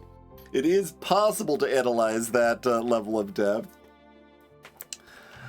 But despite, you know, closing in on 4 digits of hours in this game, and hundreds of hours developing a balance mod for it, and at least, like, what, dozens of hours doing direct tests in the game, that's still beyond what I want to do, I think. I still have my limits here, I think. But yeah, that's the vibes I'm feeling for Jelly Shield. It seems like a little expensive, but not terrible. Is kind of what I'm feeling, but I could see it being pretty bad, or I could see it being pretty good. I could, like, the error bars. There we go. The error bars are still pretty wide on that description. That's how we should describe that. Okay, well, I was up until the middle of the night playing board games last night, and I am tired. So I think we'll just call it a little short stream here, but it seemed appropriate to at least get in one stream showing off the beta stuff a little bit. If anyone else has any thoughts on, like, Beastmaster and maybe rework possibilities, you can either mention them to the devs or bring them up on our Discord Brotato channel or whatever. And ponder if anything else comes to mind, because, I mean, if they don't change it, I can still change it too, right? Like, that's what I've done with Druid and Creature, anyway. I still might do it with something like Wildling. It's always a dance in the balance mod, because, like, I want it to still generally feel like vanilla, but if the characters are, like, kind of one-dimensional, I want to, or their mechanic is not explored in an interesting way, I want to try to make it more interesting, so. But, cool. Thanks for tuning in, checking out the pets with me, folks. We'll call it a short stream there.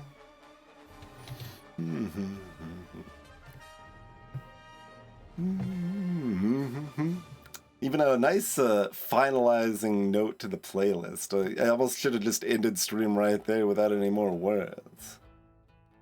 That might have been the way to go. But that ship's already sailed. Let me find somebody to raid here, I suppose. Yeah, sure.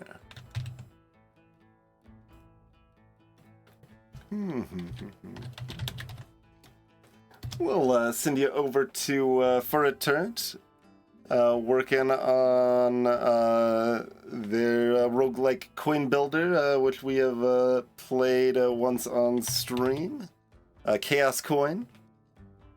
And yeah, so they're doing some playtest and dev work on that, and asking for UI feedback in the title as well. But yeah, first cool folk, feel free to send them some love, and we'll catch you next time, everybody. Have a lovely rest of your day or night.